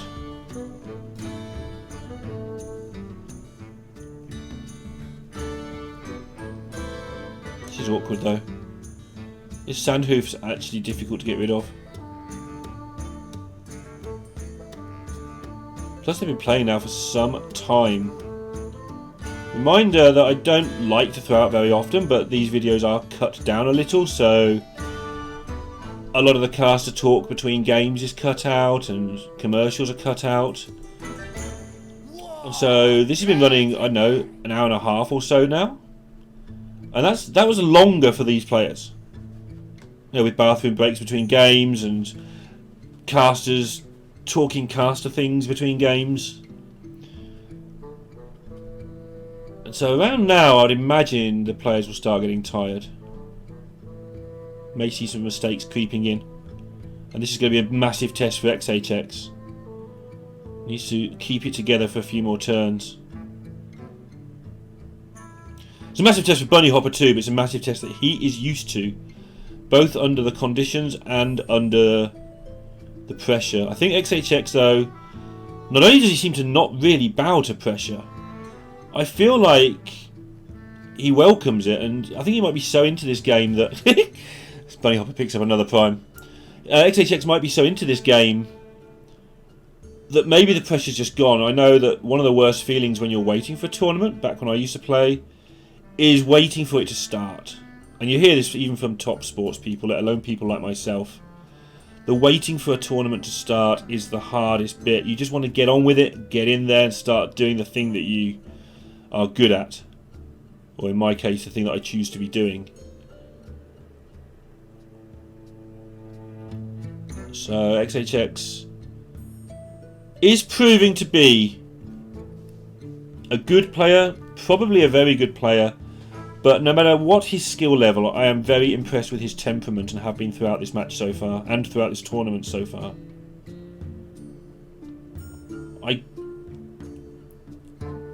The phrase, the cliche about who wants it the most, who is hungrier, that doesn't necessarily apply to one match of Hearthstone, but it does apply to who's going to be really good in 6 months' time. Yeah, the player's putting in the work, and if he's not really good already, which he might well be, XHX is going to be really good in 6 months' time with his attitude and work ethic. I don't know what his work ethic is, but his approach to the game would lead me to believe that he has an incredibly good work ethic. If I spoke a bit slower, it would help to go along with it.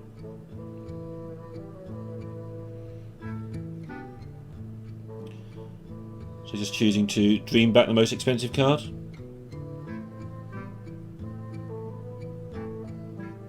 Now we're getting into this weird position with the primes are battling. Picks up Dream again from Isira.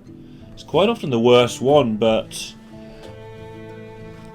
Awakens is the one you normally want, but on this weird tense board state, it may not be.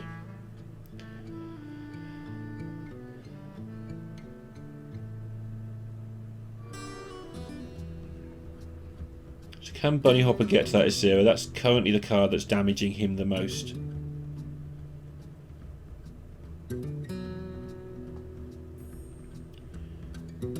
He's also the one with a double Apotheosis. Yeah, and he's going to use it. This allows him to take down Isira if he wants to. Feels to me like that's what I would want to do. Interestingly, he uses the second Apotheosis. And generating a 4-attack minion, not such a big deal here. As usual.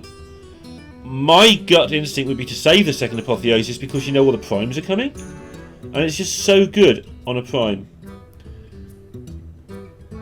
But he wanted to get this board state, which is actually very difficult. It's not very difficult, you just trade the 8-8 in, actually. But it is an awkward board state.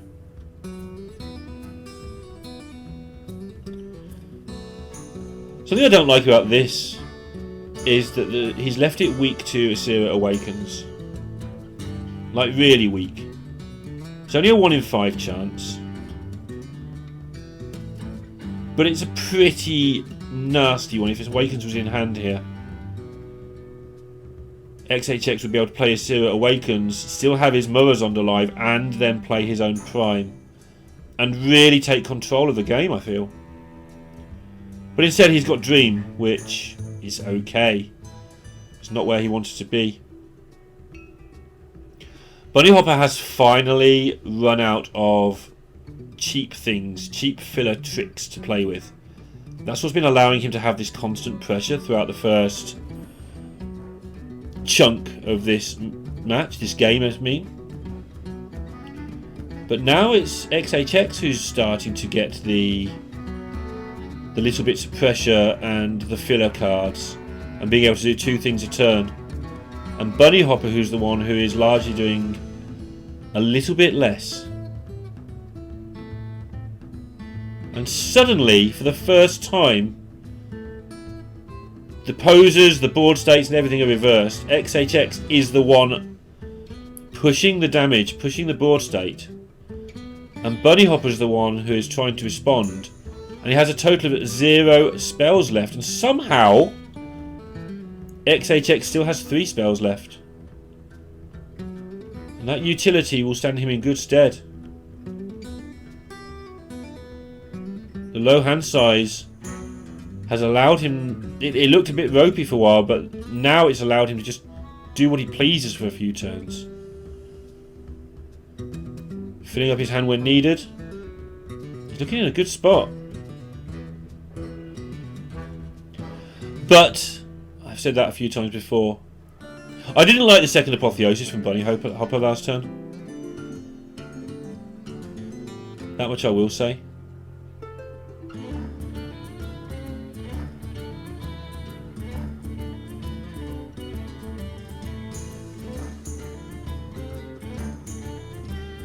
Bunnyhoppor still sticking with the 4 attack minions. It's still the hardest thing to deal with, but what started to happen in the last few turns is that XHX doesn't need to deal with it with spells. He's got the board to just pick these things off as they turn up.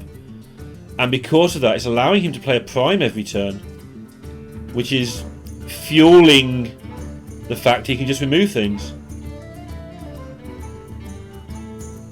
It's so hard to deal with, just keep making them. Now, there is a proviso to that, is that I don't know how many he's got left in there. He didn't get as many as Bunny, I don't think. Maybe he only has 1 or 2 left, so you can't just spew primes everywhere and hope they keep coming forever. They are going to run out at some point.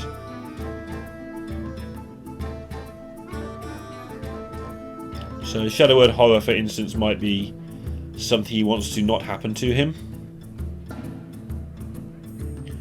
Maybe going to keep it to 1 prime at a time. Whatever he needs to do it quickly. The clock is ticking, the rope is burning. Yeah, keeps the mind flow up. Manages to get really good value on that turn out of the Murazond. I just assumed it was going to trade in. But actually XHX finding a way to trade where the Murazond can connect for 8 damage. And he's seen a lot of Apotheosises. And if his opponent plays Sandhoof, which he knows is there, I think that's a minion that's bounced back, he doesn't mind too much. Bunnyhoppor with 3 primes in hand now.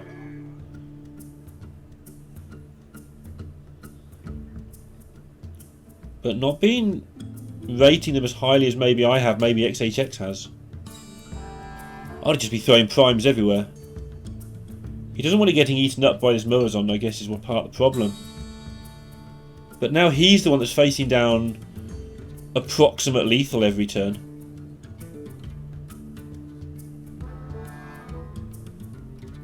And with no life still outside of the primes left. Bunnyhoppor needs to be very careful. Obviously he does have 3 primes. They're not vanishing. And mind flayers and stuff going on. He's not in the worst position ever.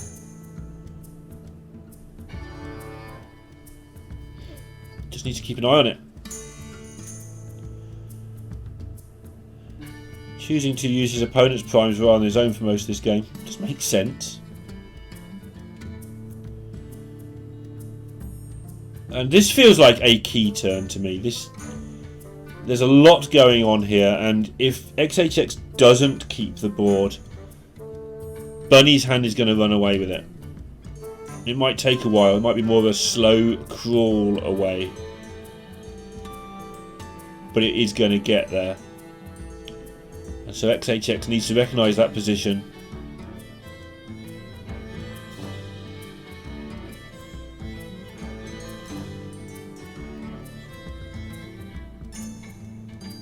Looks like the best starting point here is to put Moazond into the prime.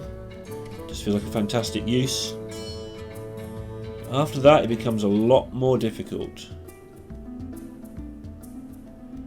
Does have Moarg and Breath of the Infinite as options later. I don't think they're options now. Which doesn't give you much to do. It's just some good trades and play your own prime. Apotheosis, the new prime, might be the way forward.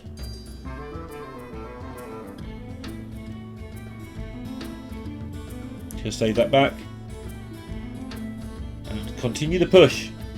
If the trades don't make sense, hit them in the face. Make them do something. And I've got to admit, after each turn, I just think whoever just had the turn has won the game. But weirdly now, Bunnyhoppor's hand is getting overrun with primes. His only turn available that isn't just a card and a tap is the Water Bearer and the 4-drop. Picks up another Reliquary of Souls, which is kind of the last card he wants right now.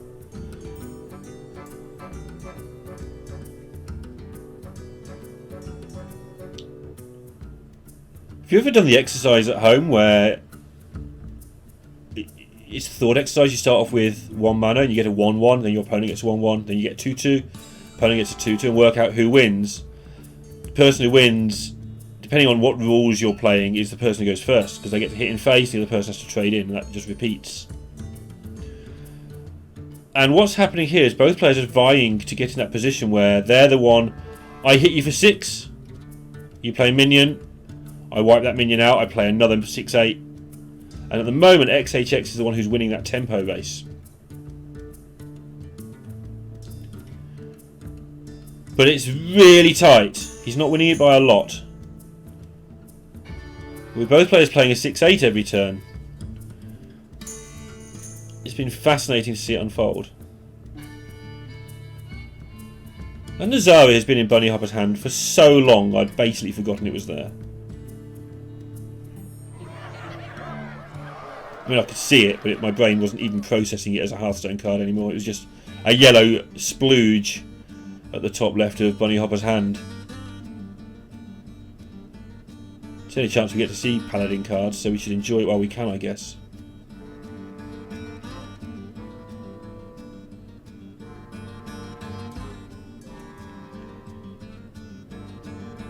Well, XHX. Every turn is so complicated. Where do you put this Apotheosis? Do you tap? Presumably he's going to play another prime. That has been his go-to sort of guaranteed thing every turn. But the rest of it has been very difficult. And now he's out of Apotheosis himself. And the relevance of that is the buff. If you're both playing equal decks with equal cards, which they kind of are with all these primes, the one with the buff's in a good spot.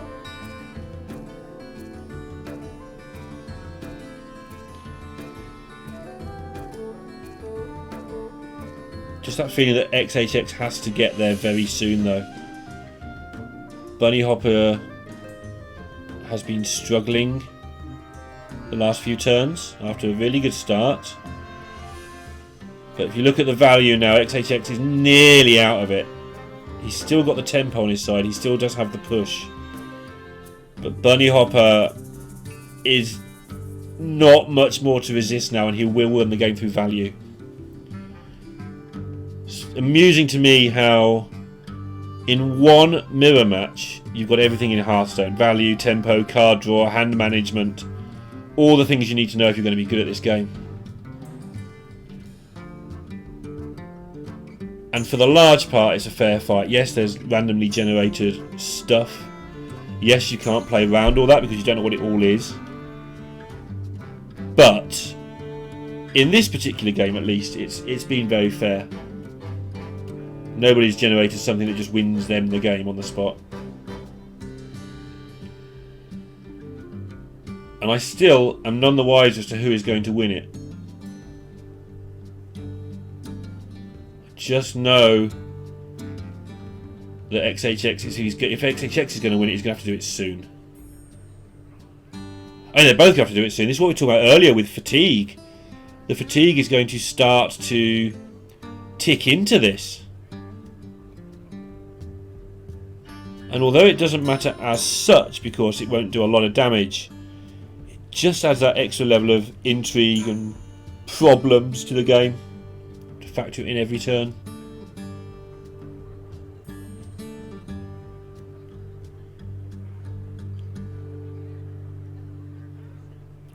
XHX clearing up and going for the push. Connecting face most turns recently. And the Moarg is not it. The Moarg does not allow Bunnyhoppor to actually do anything. I mean, he has a Moarg in play already. It's his opponent's. So we might see his opponent's one shot with a pennant and then just see the prime and the baby prime played. Alex Strazer's still not active. Presumably that means there's 2 primes left in the deck, but it may be something else. At this point, I have no idea what's been played. It feels like every priest card in all of Hearthstone ever printed has been played like 5 times each at this point.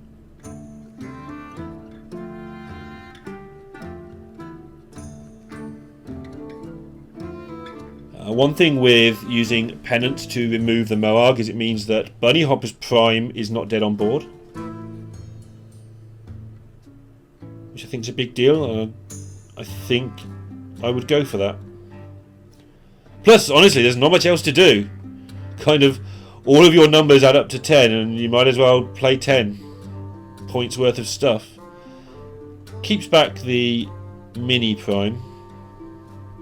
Not wanting it to get Shadow Madness, presumably. Because deck size is a thing now.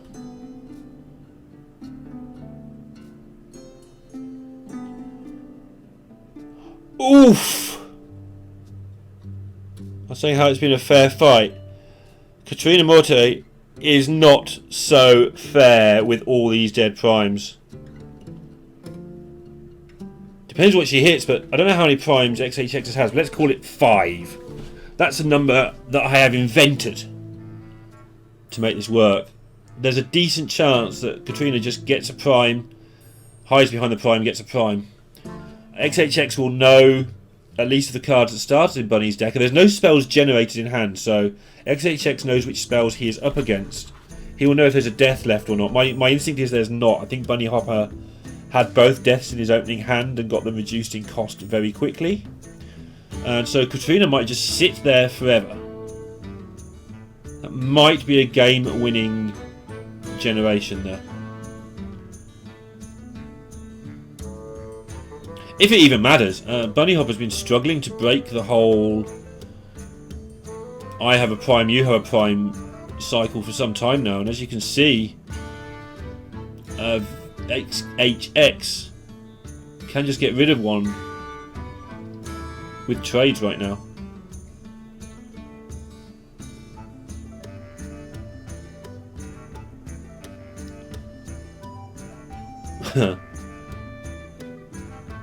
This is a massive couple of turns. I said that a long time ago, and felt that if XHX didn't stabilise within a couple of turns he was going to lose. Well, he did stabilise and he's turned it around.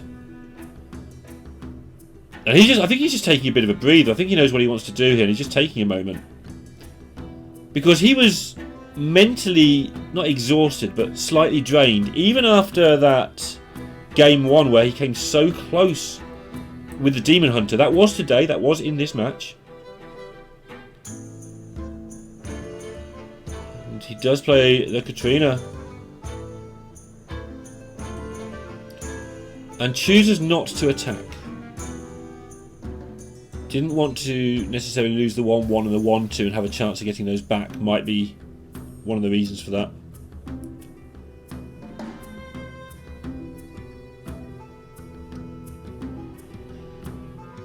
What can Bunny do? He'd love a breath right now. None of those cards particularly help him.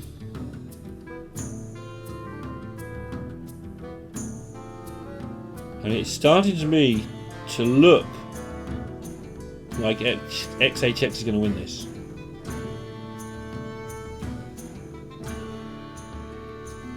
Whether that's correct or not remains to be seen, but there's a lot of damage out there and Bunnyhoppor's out of defence.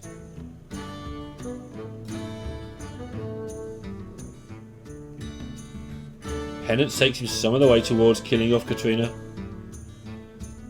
Because Katrina has to be removed or Bunnyhoppor doesn't win. There's going to be way too much easily generated stuff made if she's not dealt with. Bunnyhoppor also chooses not to attack. And XHX draws an Apotheosis. And that's massive because if it had been his hand last turn and Bunnyhoppor had got it, then the trades might have made some sort of breakthrough eventually.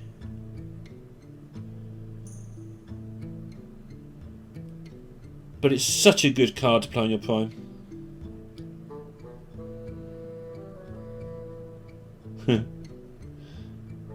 And now in the situation where he needs a thing or two to die so he can get the value out of his Katrina.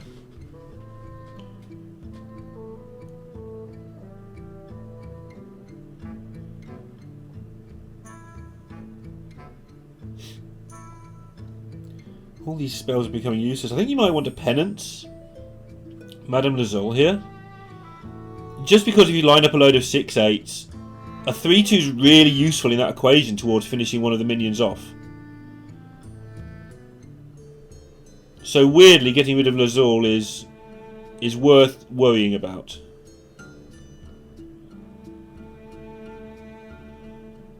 He's got a plan for how he's getting rid of these. And probably won't attack into the last one. Yep.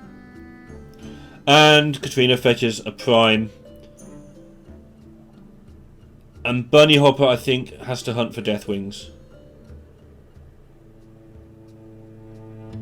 Yeah, he agrees. There was like a sigh when that came down. So Deathwing to clear the board.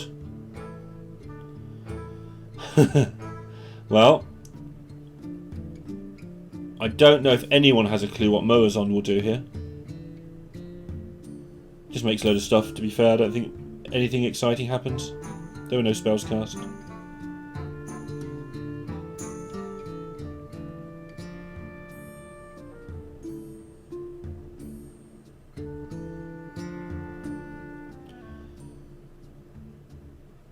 Ooh. You just have to play Moazon because you do now. Bunnyhoppor thinks it might be okay to hold.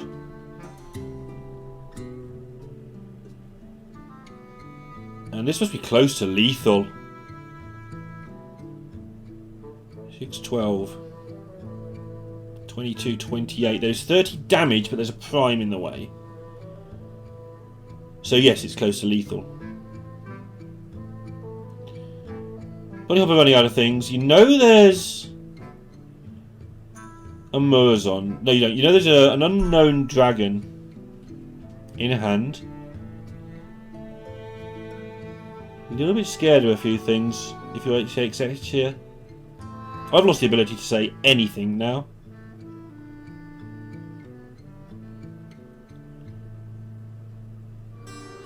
So I think he might try and do the damage without using primes here and leave up the taunts, just in case of regular Alexstrasza and an accident involving 15 damage to your face.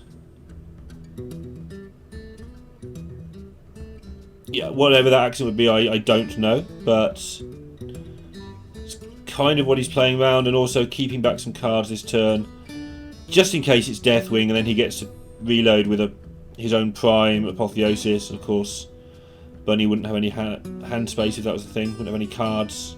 He's got one card left in his deck.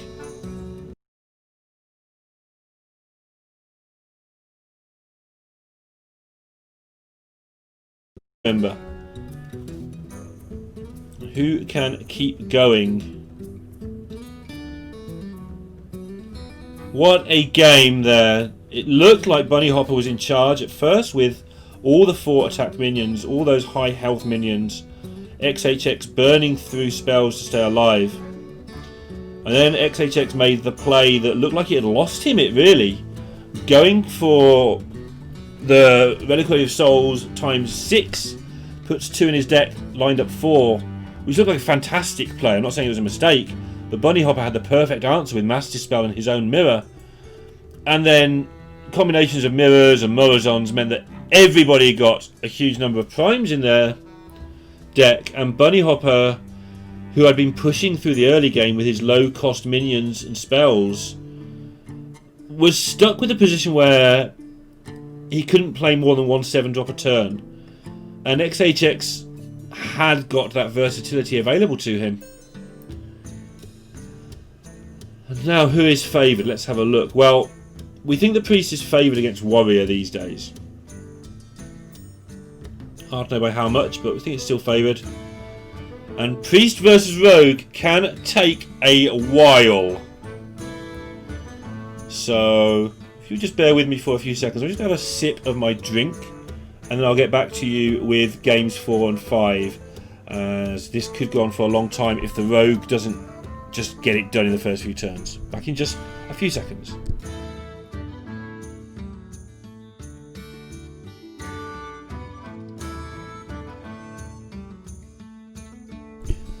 Okay, thank you for that. That's me all energied up and good to go for game number 4. Remember that XHX beat Bunnyhoppor in week 1. This is the revenge bout for Bunny.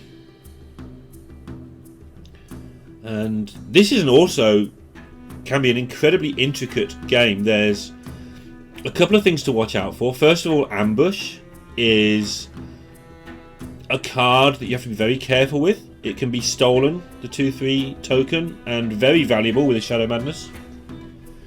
And secondly, Morazond and Wondrous Wand interact very, very favourably for the Priest.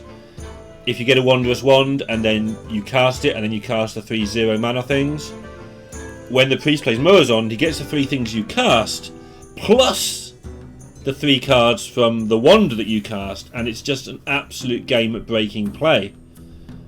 So with that in mind, you will see the Rogue sometimes just rush out the Togwaggle if they get the chance. XHX, not happy with this. The Jeweler, the 1/4 Jeweler now, notice. The nerfs are in play. Not what he wants to see on turn 1 with a coin, because he knows what's coming turn 2 is a secret. And he's just battled for forever to get to this 2-1 deficit, and there's a chance he just loses in a few turns now.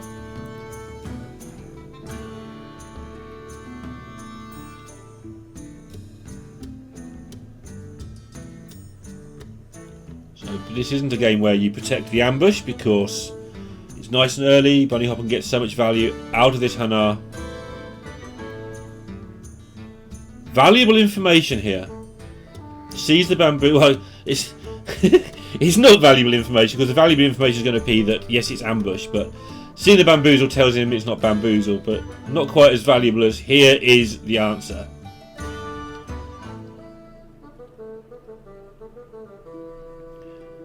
Decision time for Bunnyhoppor. So it looks on first glance like Seal Fate's just the play there. Look at the board you would have.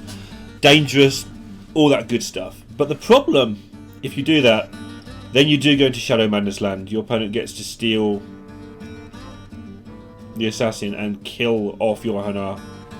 And Bunnyhoppor has chosen to go down a very value orientated route indeed here.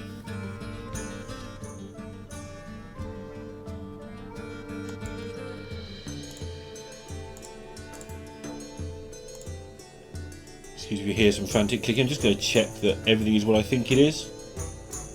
That is a snipe. I'm just going to get all my secrets lined up. For some of the more obscure ones. I know the snipe isn't that obscure. Before anybody says it.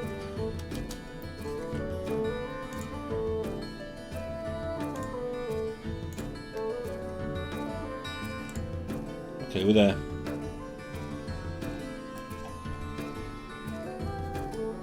And Repentance being the other one.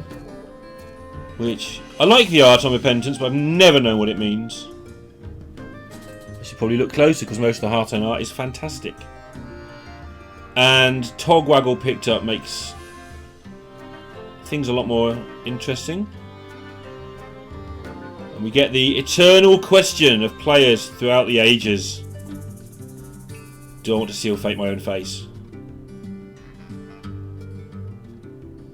I think the answer is currently no, because of all the secret generation that is going on.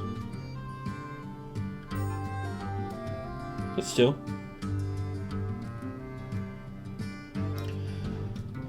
One of the problems you can have here, if you go for the value as the rogue, is the collection of paladin spells. I think Noble Sacrifice might just be good here.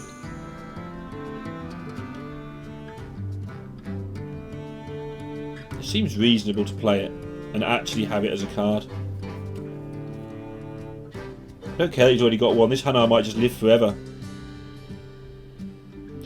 It is somewhat of a trap to take too many paladin spells to try and re-roll though. Sometimes it's best just to take the best one, even if it's not fantastic. Quite a difficult debate to have. Dirty Tricks not so difficult. Bunnyhoppor hasn't really got many cards, so the chance to draw two more would be great. And now he's just left this cat and the Christmas tree. Sounds like a children's novel. And challenge XHX to actually do something with the game. Well, that's snipe navigated. Did you see how that clicked back to 6 before clicking to 1?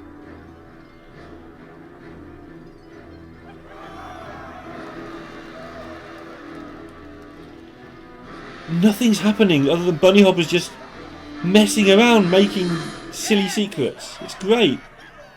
I'm loving this. And you should be too. Decisions. Bunnyhoppor has 2 turns to decide what he's going to do about Togwaggle. And if he's going to Togwaggle on turn 7, should definitely be considering this Seal Fate right now.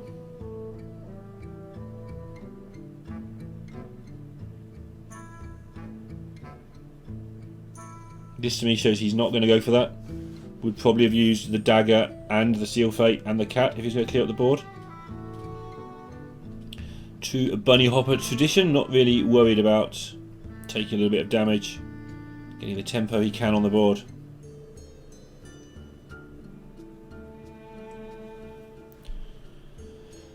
This is the time where Apotheosis is not so strong, of course, for the priest. First of all, it hasn't lost much health. Secondly, minion already has lifesteal.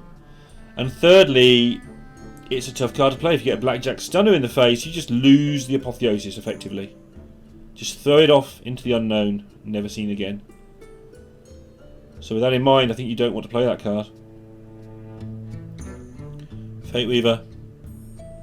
And Shield of Galakon just looks good here to me. You have actual Galakon in your hand, so invoking seems like a good thing.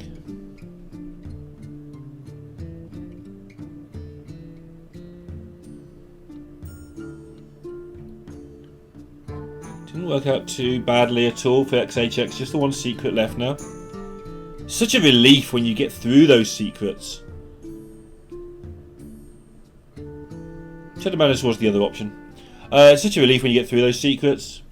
Because even though they don't really hurt you, you're just constantly terrified you're going to do something really dumb and end up giving your opponent a board clear or a 9/9 minion or something that you shouldn't have given them.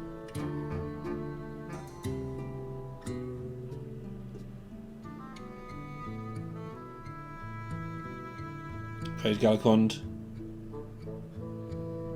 Does give Bunnyhoppor the choice now, not only to have a good turn, but also to Togwaggle next turn. I imagine he will. Though we have seen that go horribly wrong on multiple occasions already. But if you don't do it now, when do you do it? Do you wait for the whole game for your opponent to Morazon and then do it? Well, yes. But then you're waiting the whole game on one of your better cards. And priests don't mind people waiting. To some extent.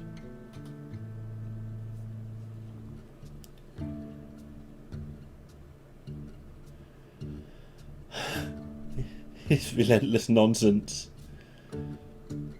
Something about Bunnyhoppor's speed of play there. Liquid. And again, they haven't complained about this, but have missed several plays during turns due to the speed of connection to China. They knew this when they took on the event and are absolutely comfortable with it. I did briefly ask Bunnyhoppor about connection speed. He says, yeah, it's harder for us, but we want to play this tournament. We're enjoying this tournament. We're having a great time in the Gold Team Championship. And if that means that we have to play a few seconds faster and risk a little bit of lag, that's the price. We're more than happy to pay that price. That's fine for us. Very professional attitude and accepting of the situation. I mean, I haven't played on the Chinese server from the UK, but I have played on APAC a few times. And yeah, even on there, you play a card and there's a pause, and you play a card and there's a pause. But after 10 games, that's fine. You get used to it. You get used to the cadence of the play. Your muscle memory is a bit weird, which means that mistakes can happen. You're so used to clicking and clicking and clicking at a certain speed. But you can get used to it, and these are professional players.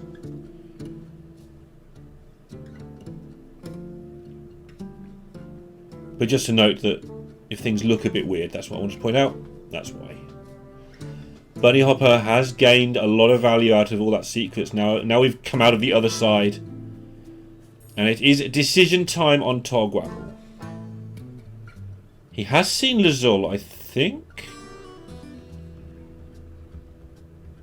I believe so. That's an important card. If Togwaggle's going to be played or not. But first of all, he's going to analyse whether he thinks he can get there without Togwaggle.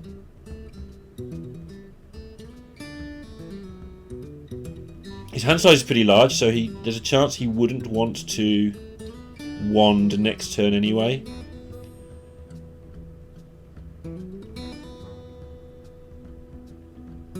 So it's back to regular tempo plays. It's just the wrapped golem if he's not sure what to do. Just play a big thing and pass the turn. That fails pretty hard to Shadow Word Death. And with that in mind, I'm going to start asking some serious questions.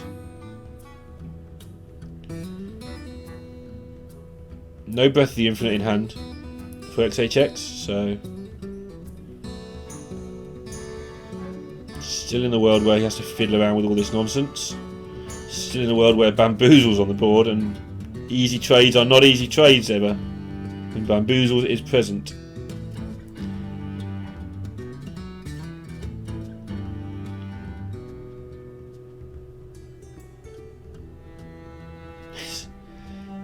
$3-6 should be fine against a random 4-drop though.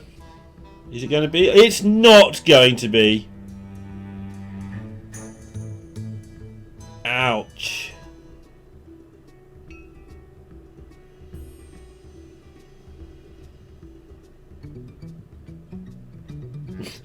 Yeah, rethink quickly, XHX. What are you going to do about that? Can Shadow Man as the 2-1 and Apotheosis? That just looks grim. You don't want to be doing that, I don't think.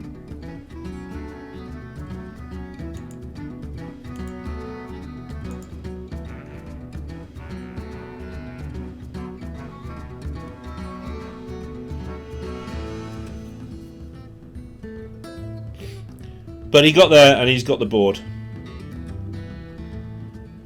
And now Bunnyhoppor's running out of nonsense secrets, although picking up Galacron's reasonable.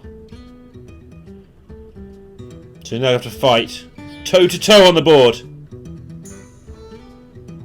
to try and close out this mega Hearthstone match. And I was warned a little bit, or got a little bit of information about this one before it started from Benage, that this match from about this point on is now deep into the night in China.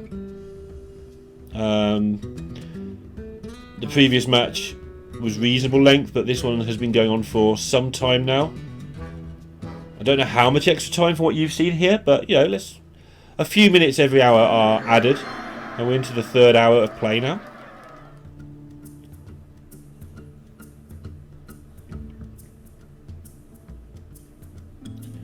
And so XHX in particular, I mean, players adjust to time zones, that's how it works, but both players, I was going to say XHX in particular, but both players will be struggling with the time now.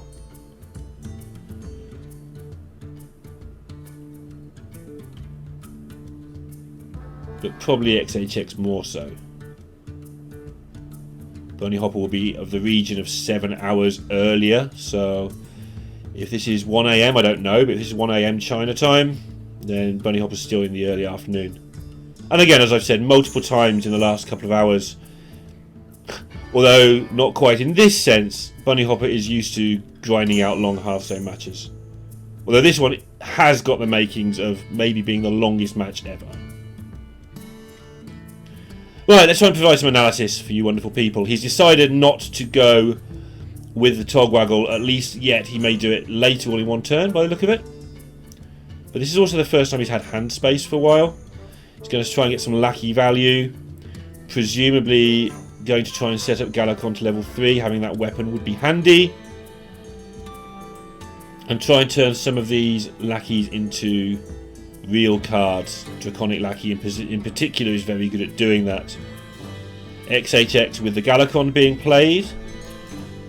And without having lost the board. Especially with Kronks in hand, so he gets 1 free board clear. He's in a position where it's very different to that mirror match. He can just hero power and play what he draws every turn and slot in some things alongside it. And get a big board of big random minions, but priest minions tend to be quite hard to remove. 4 6s and 2 6s and that sort of number.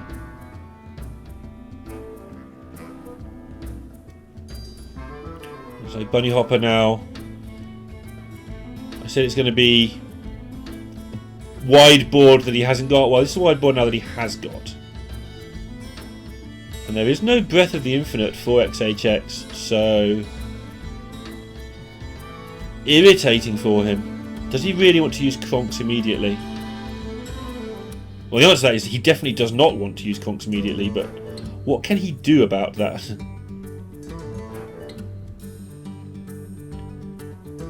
Can I have another reroll? Chrono Breaker's got no trigger, so he may have to Kronks here.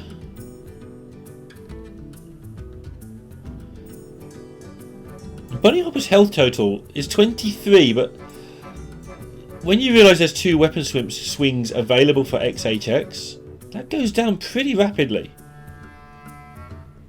Katrina again.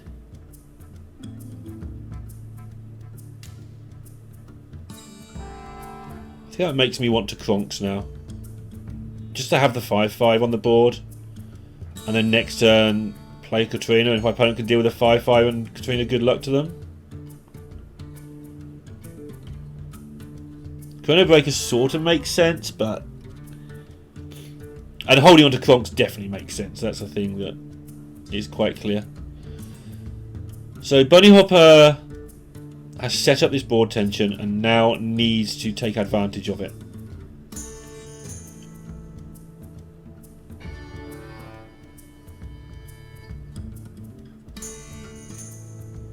Oh, lackeys are so aggravating. Just get in the way. Alright, he's made space for his 4 cards. This is the turn that he needs to be good. What can he get done? There is no Moazon for XHX. It's a blackjack stunner, as you can see yourselves. But bouncing something back to hand is really good here. Get to save the flick. And although this board is not strong in any way, if you keep making boards like this, the priest will have to crumble eventually. Yeah, the Fey-Wing's the hardest thing to deal with. Malygos is bait, I think is the phrase in those situations. Looks like the card you want, but actually it's rarely going to do anything more than be a 4-12. 4-12 of course being okay, but Bunnyhoppor looking to now relentlessly provide irritating boards until the end of the game.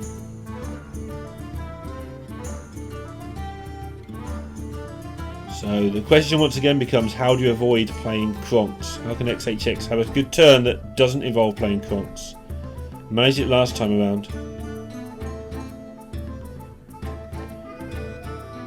Katrina is not going to get very good stuff back at this point. I don't think you play her just yet. Time Rip. This is why Bunnyhoppor's going wide like he is. Time Rip's basically useless. Do you want a Time Rip a 2-6? No. Are you going to have to at some point? Maybe. So Time Rip will be saved for the Alexstrazas and of this world, but there aren't many big cards like that.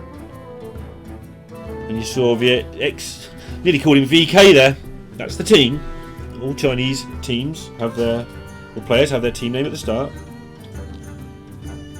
To my irritation when people call players like SN Jing. Player is Jing, team's SN.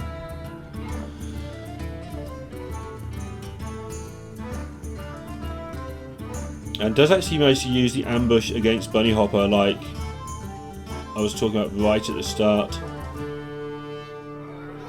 Just for a second there I thought maybe after all my talk about connecting to China being a little bit laggy, I thought maybe XHX had lagged out, and that would have been kind of embarrassing.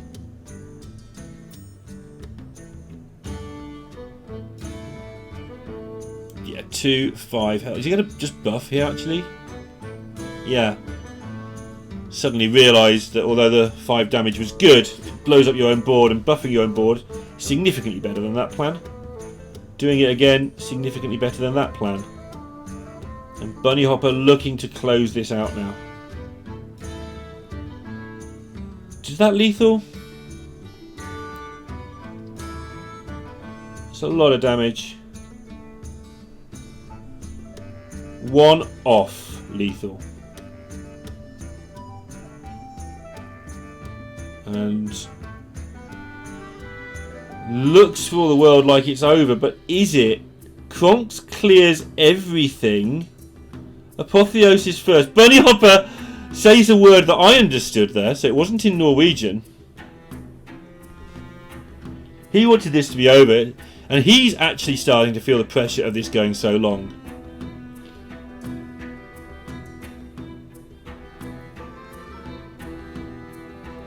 And when he sees the Kronks, I want to see his reaction. He's actually been slightly rattled here, as the Chrono Breaker does the rest of the damage. He's been slightly rattled here by the length and pressure of this match. Remember that he lost last time around. Look at XHX with the Chrono Breaker. He's up to 28. He's just Reno'd Bunny. What a superb play from XHX. Oh, and what's happening here? Bunnyhoppor's picked up 2 Netherwings. I'm definitely on the verge of completely losing it here. That's That's what 4 priest games in a row will do for a person. Can't usually play 4 in a month. But we've watched 4 in one match. And there's a chance now, although still probably slightly remote, of this going to 2-2. And then we'd have a full set of priest matches. Priest games in this match. But Bunnyhoppor still... I think double Netherwing kind of sums everything up somehow. We'll only be able to use one of them unless he can get another dragon, but he does have Draconic Laggy to get another dragon, so he'll be able to do a full 6 damage and clear a board at some point. XHX looks absolutely wrecked as well, and he's the one who's getting the best of it. Bunnyhoppor thought he had it, but it's not over, and I'm not sure if he thought it was lethal. And I'm not sure he missed an attack. I don't think he did.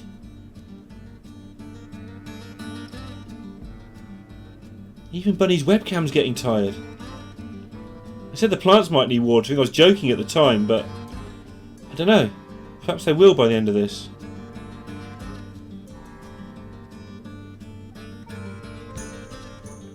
XHX doing what a lot of the Chinese players do, actually, keeping his hands away from the mouse. It's a very tricky turn because everything looks good. Do you want to time rip the 8-8 is the first question, really.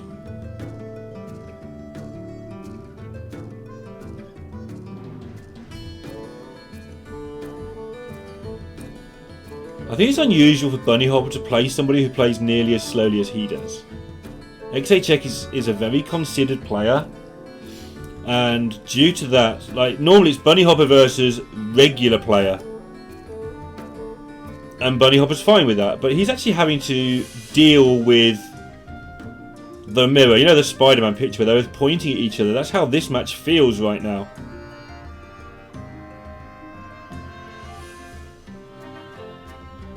I'm not sure Bunnyhopper's used to this sort of treatment. Even going back to that very first game, the Demon Hunter game, he had that one, and then he didn't. He ended up winning it, but he had to fight an extra 10 minutes for it.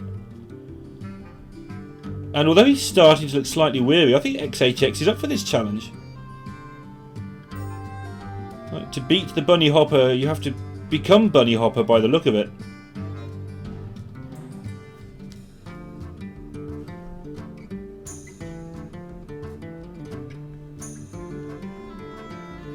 Yeah, these are of course active. I was forgetting about the Fey Wing that was in hand for most of this game. Bunnyhoppor down to 10, but he's got a very strong board once again. 5, of course, available from the weapon for XHX, so if he ever sticks a minion, he probably wins a game. But how do you stick a minion? This is another intimidating board here from Bunnyhoppor.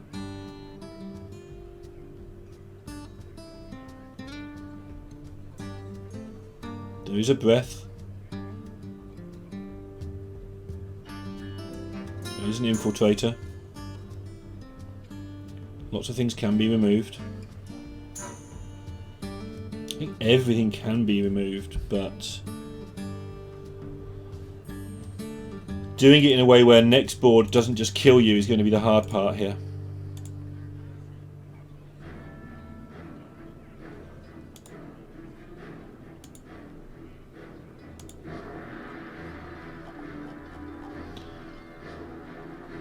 Having to plan this whole turn out, whether he goes for a random card or not, for instance.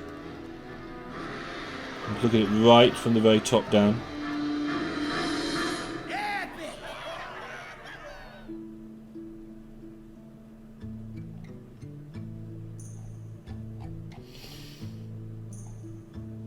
He needs to get a move on, otherwise nothing is going to happen. Plays the Eon Reaver. It's a big part of this clear. Now do you go face? Don't go anywhere. It's just saying, I don't care about your 5-3. I don't need to worry about it. And I don't want to go face. Bunnyhoppor gets a second Alexstrasza though. And surely this time this will just wrap up the job.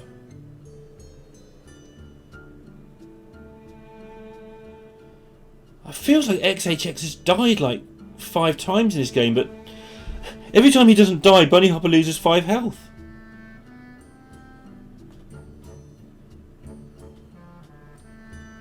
It's not the Alexstrasza he was looking for, but it's...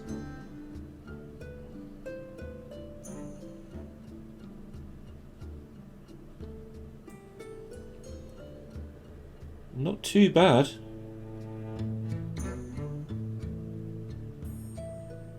Bunnyhoppor just got to get these cards on the board. Remember, at any point he can just lose to Moazon. That's part of his issue here.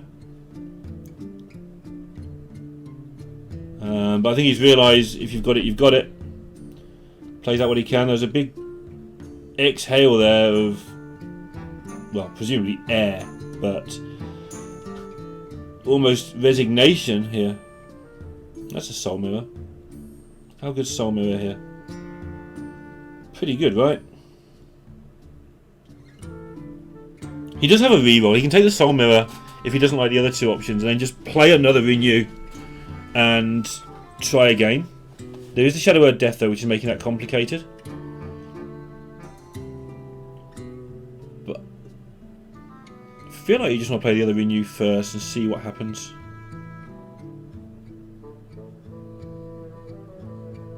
See what you're dealing with and then plan around that.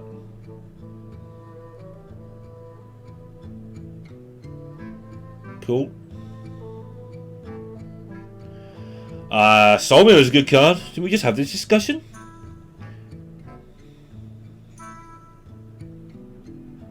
Yeah.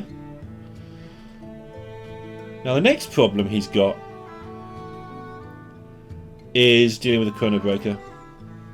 Does he just leave it up? I think he probably does. Basically forces Bunnyhoppor to trade it. He doesn't really want to hit it with his face. Priest is able to do damage to face a tiny amount, I believe.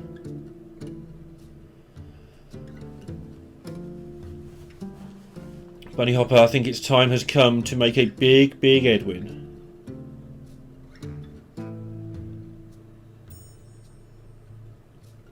Might also be time for a Blackjack Stunner. Might also be time for a Fan of Knives. Actually, when do you get a better Fan of Knives than this?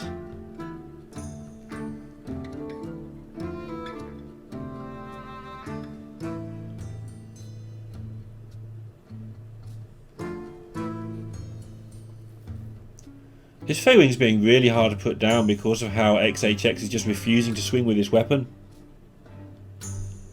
It's giving Bunny a really tough time. It's constantly keeping the option open of if you play a minion I really don't like, I'm just going to kill it. And if you do anything silly, I'm going to kill you with my own weapon. So Bunny resorts to this. Because he can't expect the second Soul Mirror. He knows it's a possibility, obviously. Thought Steal's a big deal here. Because XHX might be able to find some damage in various forms that he's looking for. He will know what those 3 cards are left in Bunnyhoppor's deck. So he'll know what he's stealing. Yeah, you want some of those.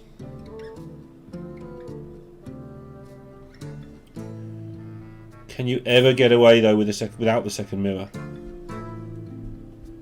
Bunnyhoppor is threatening to do so much damage at any time. There's 11 on the board, 5 in the weapon is 16. Eviscerate is 20, and it's not quite where you want to be. XHX also has the game plan here that I haven't really brought up, but it's obviously something he's been planning towards for a while, where Bunnyhoppor's down to 3 cards. XHX can just exhaust Bunnyhoppor of resources. I feel that's like something I overlooked in this cast, but even though it looks like getting that last 5 damage is absolutely crucial, this is why Bunny didn't Fan of Knives a minute ago with the 3 cards, of course. Okay, so XHX chooses what Bunny didn't do in game 1. He chooses to take a turn to play an important minion and suffer the consequences if they come. In game 1, Bunnyhoppor had a chance to play a Murazond that he didn't play, which led to him having to scramble for survival. But this is XHX saying, you can't put everything into my face or I'm going to beat you. Bunnyhoppor also will know roughly which cards were just stolen.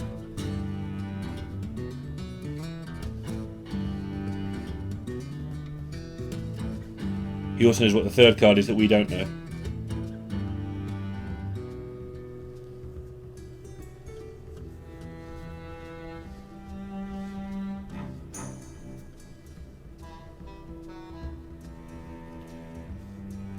Another Eviscerate? That's a lot of damage.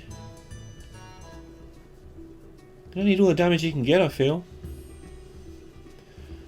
Going for at least the third ambush of the game. It might be the fourth, or...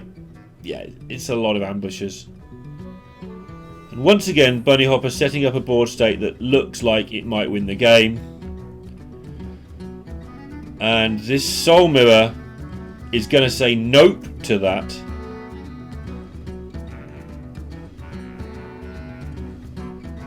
And leave Bunnyhoppor with what? A Togwaggle that he doesn't want to play, but well, it's no use to him now.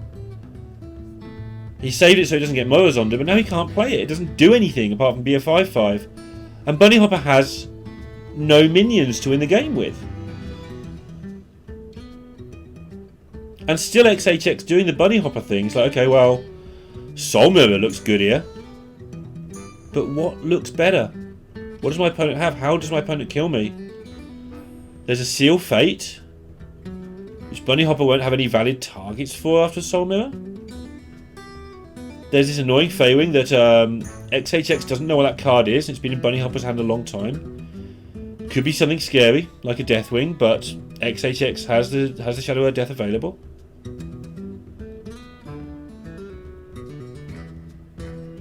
And Bunny's getting a little taste of his own medicine here. It's like, I mentioned it earlier about how you feel when you play against Bunnyhoppor. It's like, why didn't you do that? As he picks up Moazond. Well, this is how it feels, Bunny. And again, the reason the fan wasn't played earlier is because Bunnyhoppor's so low on resources, but it's such a good clear now that maybe Bunnyhoppor, can he kill his opponent in 2 turns if he goes for this? 5 points of fatigue and he's dead. Just to be clear here. So he can put the Blackjack Stunner into the opposing 4-1. Go face for 4. Play the Faceless. Oh, now it's even better because he can evolve this 4-1 into a real minion. So this looks good now. And I think he's going to have to play Togwaggle. Turn all his rubbish cards into legendaries, maybe?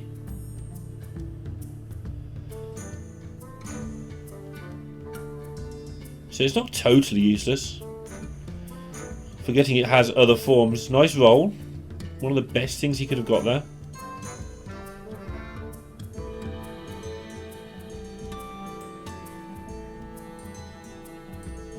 And this is the turn XHX has to navigate. All the things that are played for your Moazond. Nothing too spectacular, right? Just the Corruptors, which would make your Moazond smaller, and the Lackey, and the Seal Fate. Don't think it's really that what you want.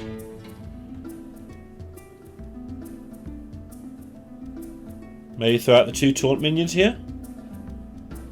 I don't know what the last card is. Of course, the 2 that were thought stolen were the 2 that were drawn. But XHX seems to be in control of what the Moazond will do.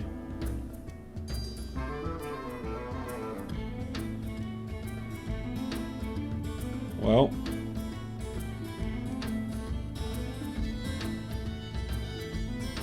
Hang on, that can't be right.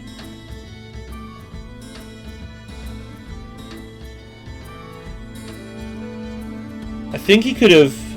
Oh, he wanted the health game, maybe? Because he could have penanced away the Divine Shield, where of course he doesn't get the lifesteal for it. Okay, this is fine. Is he just dead?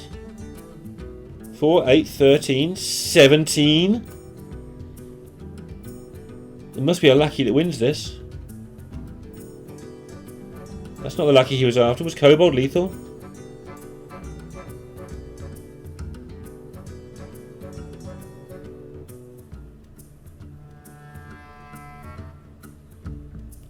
$13. I don't know. Doomsayer! That's all of Bunnyhoppor's hopes and dreams of something surviving. Just gone. He's having to turn the Doomsayer into a suicide Doomsayer just to get rid of it. And yeah, with the Rush Lackey coming up there were lethal outs there with Kobolds, etc. This is a lot of damage. Of course, now the weapon has been used for XHX. The fatigue has to go a lot deeper. But picking up that Soul Mirror clears the board, but doesn't allow him to put down anything else. And he just keeps hovering over this Apotheosis, like, how do I stick this to something? What can I Apotheosis to win this game? Does he know his opponent's hand? He doesn't know the third card. That was generated. And I assume he doesn't know the fifth card or the second card. The Betrayal, the Fan, and the Feywing. He doesn't know what any of those are. This is making it difficult for him. And it may just be a case of Soul Mirror and C, and then next turn play your 2 5-drops and hope they're enough. Your 2 Taunt 5-drops, that is. Hope they're enough, or play one stick on the Apotheosis.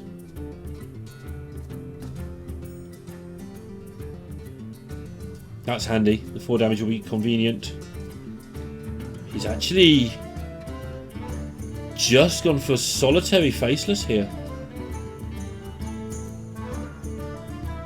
Preserving that Soul Mirror. All the good players preserve Soul Mirrors so well. 9, 10, 11.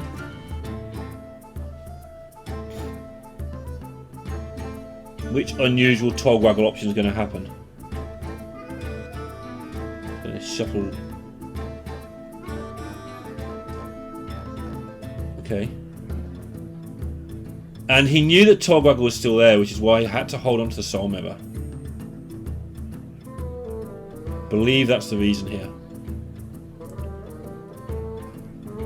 And Bunnyhoppor is going to get Soul Mirrored again. And this time, XHX is going to win the game because of it.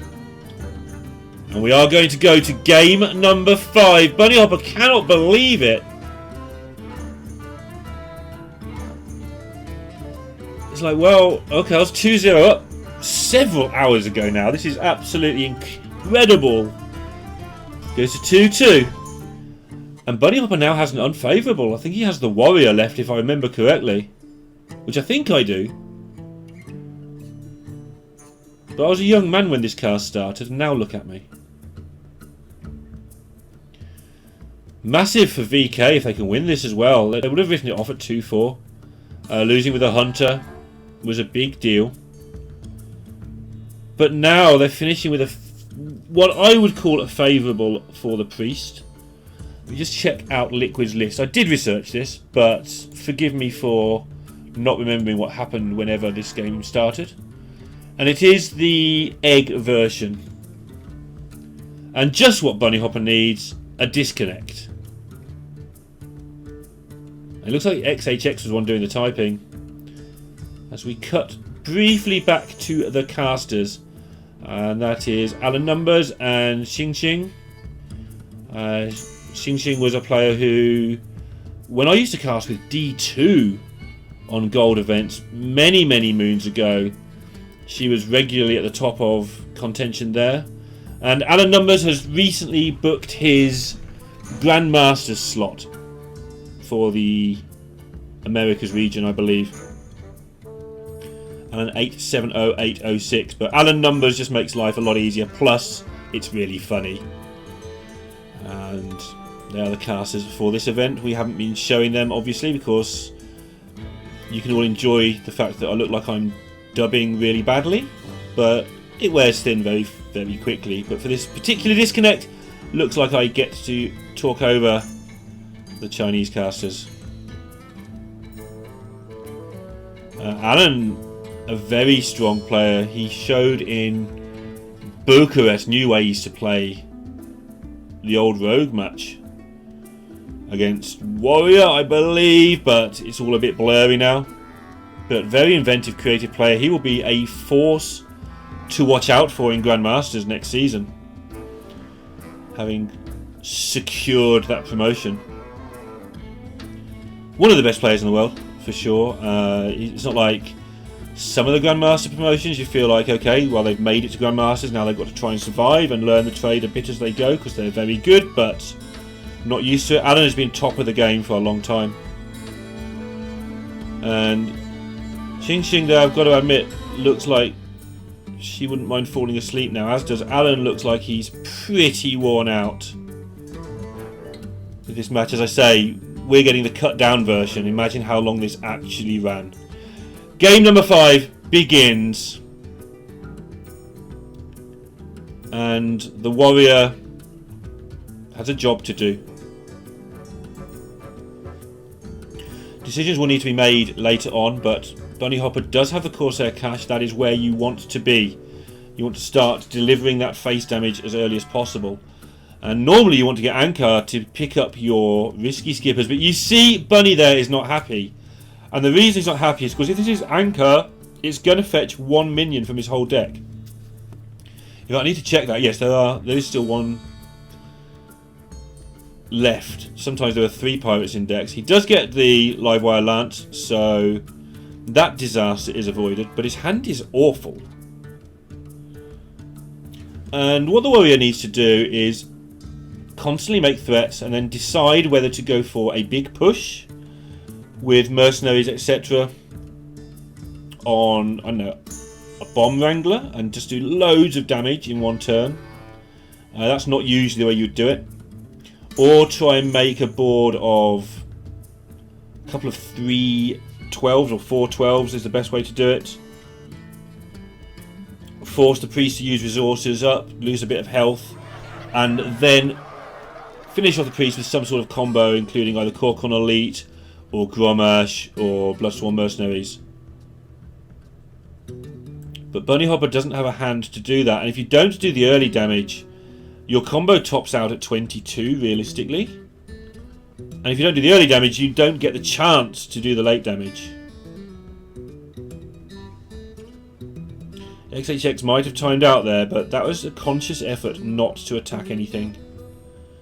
There's always this ongoing question of whether you want to injure the Warrior. And usually you do, but as Priest, you don't really win the game by beating them slowly to death. You win the game by getting control of the situation and then dropping a couple of huge minions and absolutely destroying the Warrior over 2 or 3 turns. Get this massive wide board that is well out of risky skipper range. So the Warrior can get up to 40 or 50 health if you count armour as health and still not win sometimes.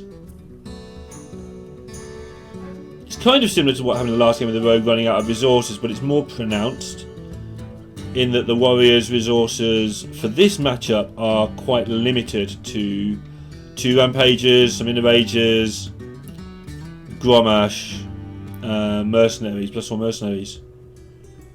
And beyond that, the rest is fluff and filler, like armour smiths and risky skippers that set up the good work. Battle rages that draw the cards. But if those cards are dealt with, and you deal with them best by being on a high health total, as they tend not to survive on the board. The priest has so much removal that anything you put there doesn't last long unless it is a 4/12 buffed up Warmaul. And so what happens is the Warrior will beat you down, the priest will get an Apotheosis, which it has already in hand. Eventually the priest will stick a minion, and all of the health will come back. Or the Warrior manages to control all the priest's minions whilst chipping away at the health total, and eventually the priest will be on 18 and unable to stop a little combo of Cork on Elites, some Mercenaries, Inner Rages, Rampagers. And what happens more often than not is the Priest is the one that is favoured in that spot. That's under normal circumstances. There's nothing normal about this. We're in the Gold Team Championship. A chance to put Team Liquid kind of out of the running. I mean, we're not halfway through yet, so that's a little bit of a reach. But there are only 5 weeks left after this week. And getting rid of Team Liquid would be a big deal. And putting VK on 6 and 2, obviously another big deal, just staying at the top of the table themselves. And it's all down to one game of Hearthstone. Nothing is normal in this situation. And no one knows how long we've been playing. At the start of this match, clocks hadn't even been invented. And now here we are.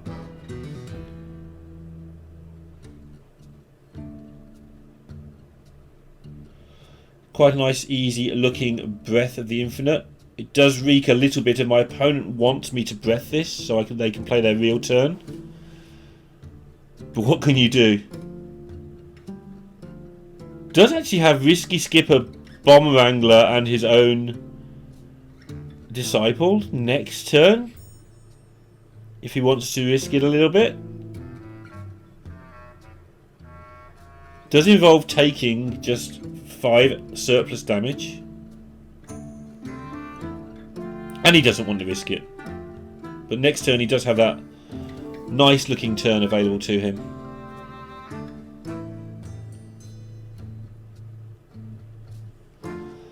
Right, back to Bunnyhoppor's hand. The Rampage is the key to this hand. It gives him an option to develop something. And that something would be a very mediocre 5/5 Bomb Wrangler. So he's actually just going to have to generate things with lackeys for now. Inner Rage, not useful now, but useful as soon as he draws a good minion. I feel like Inner Rage is the pick here. The damage from the forecast spell, which name escapes me temporarily, I've taken that a bajillion times as warrior, and actually finding the time to squeeze in 4 mana. If you get that time, it's because you've lost, because you've got nothing sensible to do. You almost never get anything out of that. It's 5 damage and you gave fine armor if you've got a dragon, from what I remember. So here's another pokey little board, but it's almost by necessity. And he may have to drop the Brigand as well, just to have an extra 2 on the board. But Bunnyhoppor being Bunnyhoppor doesn't want to waste that sort of opportunity.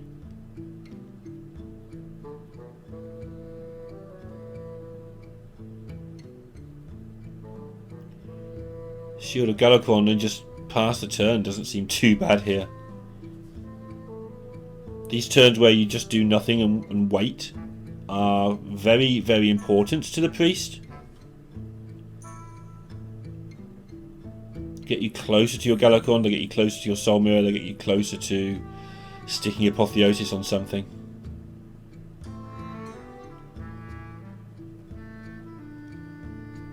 They use up weapon charges.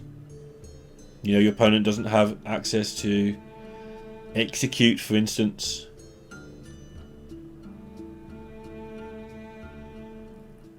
I think he's trying to plan how to use this Skipper.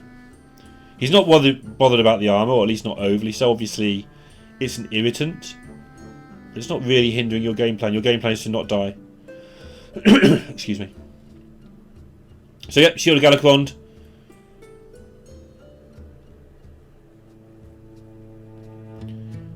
And now Bunnyhoppor surely will pick up something. Okay, now the game begins.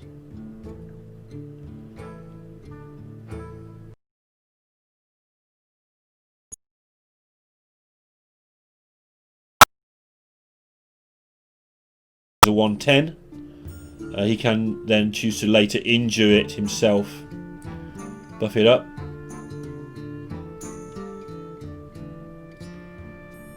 But Bunny is going for the Bomb Wrangler play. This could be a lot of damage in bombs. If he does this now, he gets it done before Soul Mirror, so the timing makes sense to some degree.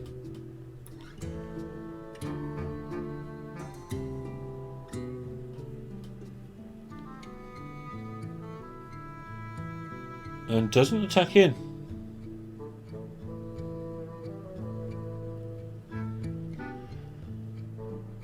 Giving XHX the problem.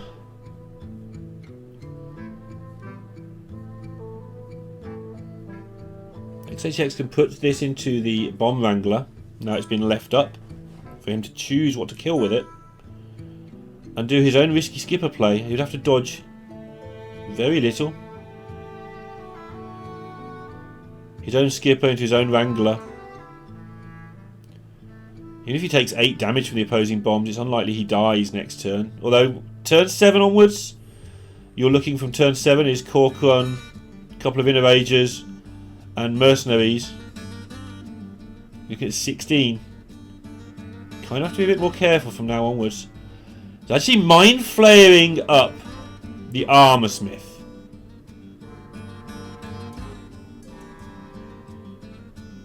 Which is lovely to see. That's not obvious by now. I'm a big fan of XHX. He seems to get such good use out of the things he does. He gets another Mind Flayer as well. It didn't take long for the Armour Smith to appear here. It's not going to do a whole lot, but it's just cute little plays. And the damage is stacking up for Bunnyhoppor on the other side, though. XHX has got to turn 7 without taking much damage. It's a big, big deal. One of the things about Armour Smith is not just the armour you gain, but it's a 1/4. It's a good target to make as a bigger minion.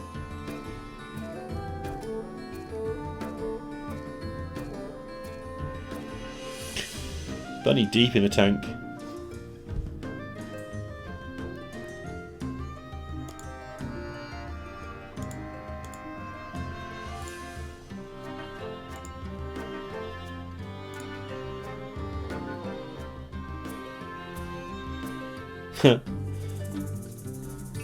What do you even do?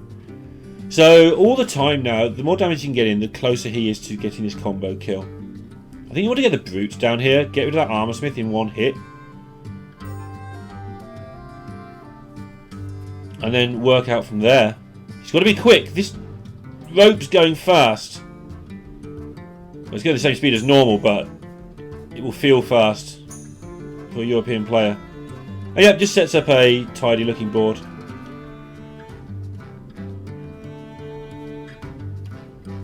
And also playing around Soul Mirror very nicely in the process. And XHX has come all this way, but starting to run out of plan here. How are you going to deal with this War Maul? This is a big problem. It's more than a big problem, it's a huge problem. Do you want to penance it? Like, you've got to put Bunnyhoppor's huge health total out of your minds now. You will kill Bunnyhoppor if he doesn't kill you, but he's going to kill you. Something needs to be penanced, and it needs to be penanced now. But what? You can kill the brute next turn with Soul Mirror. Can also try and steal something with Lazor. I was just getting to that as he hovered over it. Maybe you're in a bit of trouble if you're XHX and could do with that. Try and pick something up.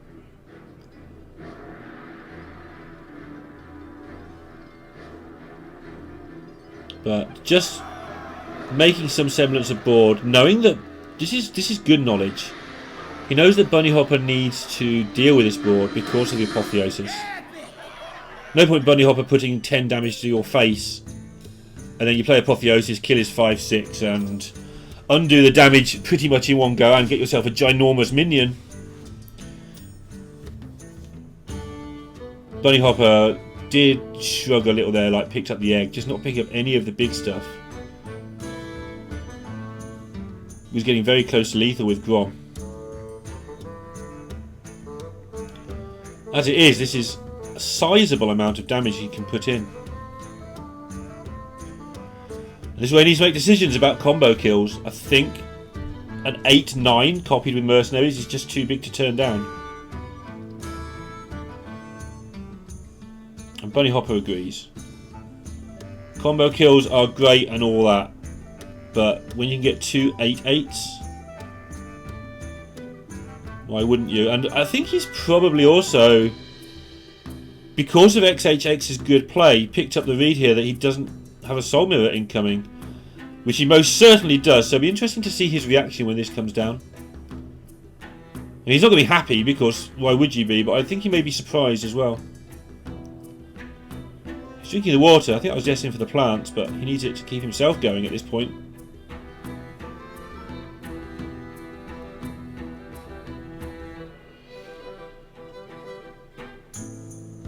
So week 1, XHX looked quite good, but it was hard to tell. But this week, like, this is just trial by fire, and he's coming through it amazingly well. Whether he wins or lose here, I think XHX is a player we need to keep an eye on, because he has the whole package. He's playing really well. He's using unusual interactions to his advantage, which is a big deal. He's not just playing the ABC well. Mechanically, he's good. He uses his time, although that occasionally seems to be a very slight weakness, a little bit like Zalay sometimes does. And on top of all that, he's still getting better. And once again, avoids using Soul Mirror. The game's definitely lagging a bit there, by the way.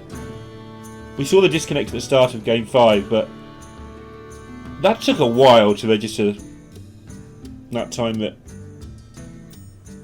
So again, holding onto the Soul Mirror, and I don't know how many times I've said it on this broadcast, sort of, if it hadn't been going for so many hours, I'd be getting embarrassed by now at how many times I've made the slight mistake of trying to use a Soul Mirror too much. But what we are learning is these top players do not use Soul Mirror until they have to.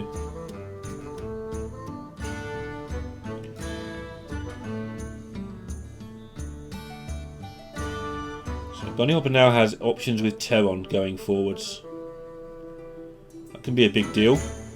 He's finally got XHX down to a health total that is in range, double in a rage. Onto a Grom is 14. To go check how many Corcons. I'd assumed 2 for the whole game, but some people play 1. Team Liquid Corcon, there is only 1.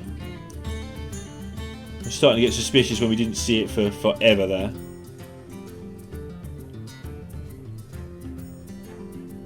Still no sign of XHX actually being able to stick a minion on the board, which is a thing I've been talking about all game, to get an Apotheosis on. But now with a Sethek, can he afford to?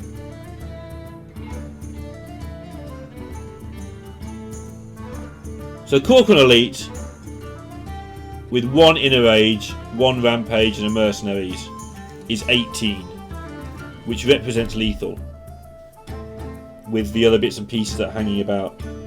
How can XHX play around that? There's only 8 cards left in Bunnyhoppor's deck. That's a perfectly reasonable combination that he can have access to. Or Gromash Rampage. I don't think we've seen both Rampages. I think we've only seen 1. If we've seen both, I might talk some nonsense. But you've borne with me this far, so you're probably handling the nonsense fine. I appreciate that. Yeah, he needs to pick up something else to help him here.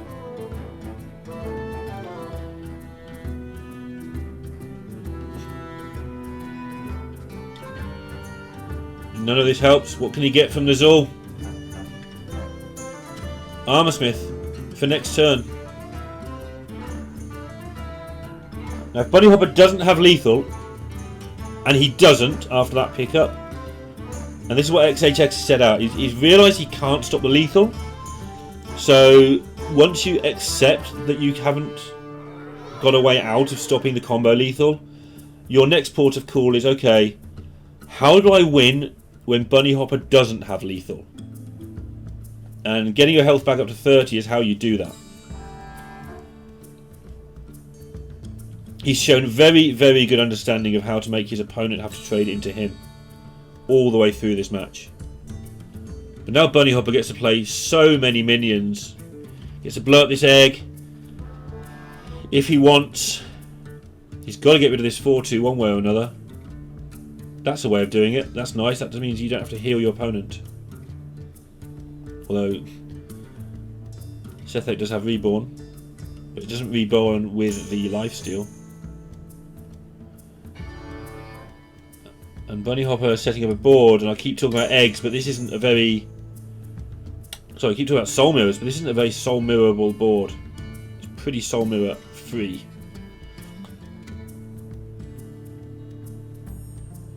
Yeah, you can't soul mirror that lot. Once again, XHX in a spot of bother. Does that help? Well, it helps. Does it help enough? If you soul mirror now, all it kills it kills the brute and it kills one of the serpents. But you're still struggling with these two massive war mauls. That being said,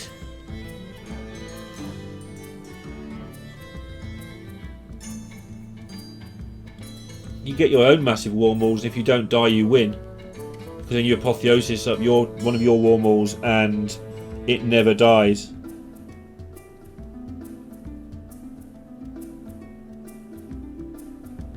He needs to know what he's doing first, because if he's not doing the breath, which I believe he is, then he's playing Armor Smith and gaining 5 armor. But once again, XHX making the most of what he's got. Knows that he dies here in some situations. That's not the situation where he dies. And that's the turning point for me. Because now he's either going to have something on the board next turn for the first time, or Bunnyhoppor's going to have used everything up. I haven't added it, but if he's going to clear this board, there's a lot of things got to happen. If a lot of things have got to happen, that's good for XHX. So Skipper and trading and playing cards will clear this board, but it will leave Bunnyhoppor with very little.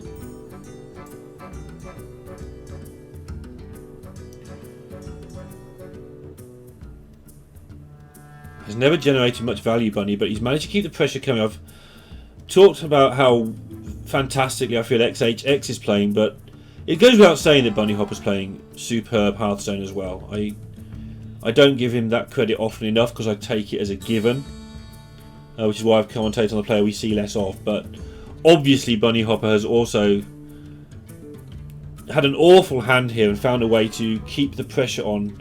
The fact I'm talking about XHX not being able to ever play Apotheosis is down to the fact that Bunnyhoppor hasn't let him. But finally, after that Soul Mirror, the opportunity is there. But XHX,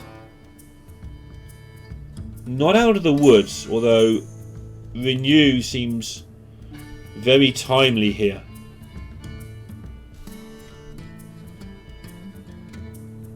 I want to renew now. Try and find something to kill off one of these minions. I'd feel a lot more comfortable. Oh, you can inner fire. This is absolutely insane with Apotheosis. This is game changing.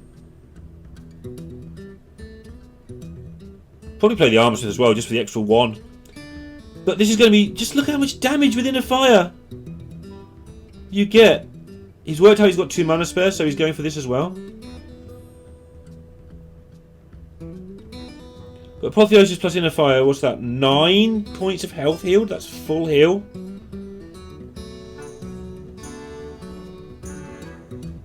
Oh, plus you can heal it first, yeah, so just a casual 10. And I think that's usually going to be the end of the game. Can Bunnyhoppor do 25 in 1 turn?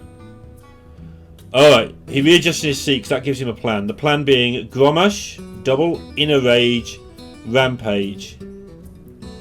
You get 14 plus 3, you get 17 from the Grommash if you do that. So he's got to find a way of basically killing XHX from 30. Because it's always going to be on 30 due to this crazy 10-9 nonsense, this monstrosity he has created. And I think that's the first time in all of this broadcast that Bunnyhoppor sat back in his seat. And we're now into our 4th week of this game.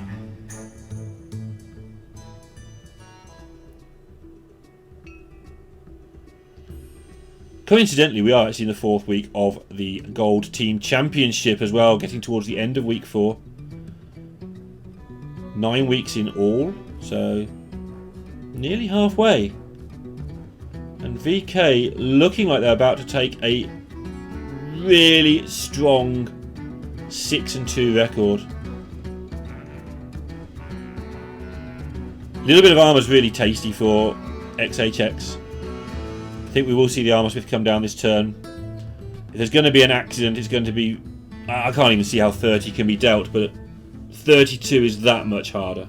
And if there's going to be a problem, it's going to happen in the next turn or two. Because XHX is right on the verge of reaching critical mass. It doesn't matter that Bunnyhoppor's on 48. He's down to 5 cards. His hand is full of nothing. It's just a combo shot and a prayer.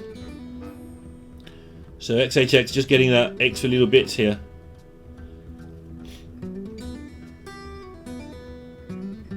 Trying to work out if he needs to play the Wrangler or the Shadow Madness. Shadow Madness just gets rid of 1 minion, but it also gains him 1 armor.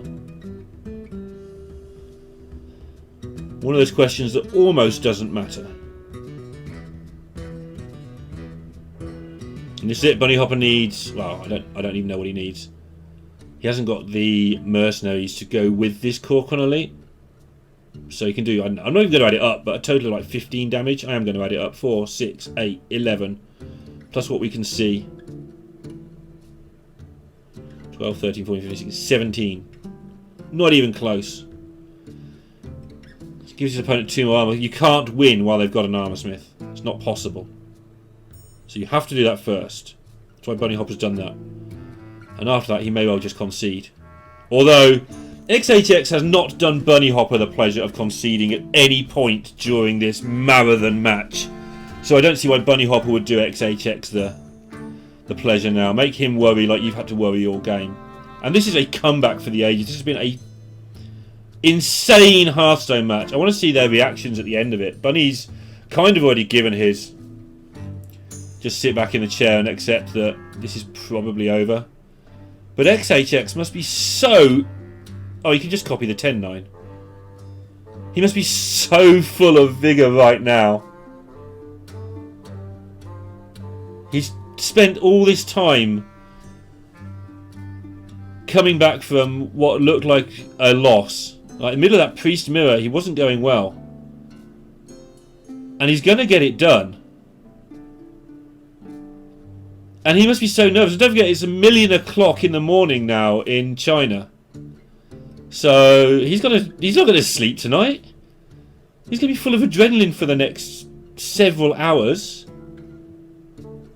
I think he's got to play again tomorrow. He's not going to play tomorrow. He's going to be a wreck.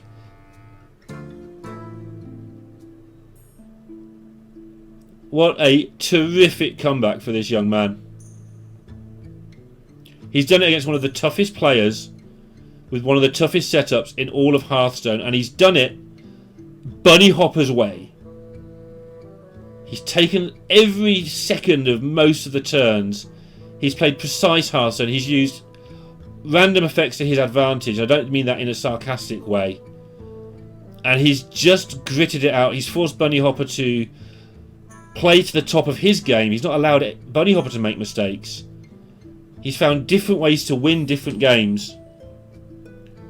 And again, it's stupid late in China now. He was never expecting it to go this late. This is the 3rd hour of this cast. And I know that quite a lot gets cut out. So we're talking around 4 hours for these players for this one best of 5. And you can't prepare for that. And thanks to Bunnyhoppor as well for playing his part, but yeah, you can see that he has lost this game. He's relaying the news to his teammates or something there by the look of it. I has lost. And I don't even know if this is lethal anymore. I don't know how he's got the energy to keep playing. I haven't got the energy to keep casting. He's got it. Yes! He punches the air, and well played. He deserves that. He has not shown any emotion throughout the whole match apart from some wry smiles. He takes it down, and congratulations to XHX, a new star is on the Hearthstone scene.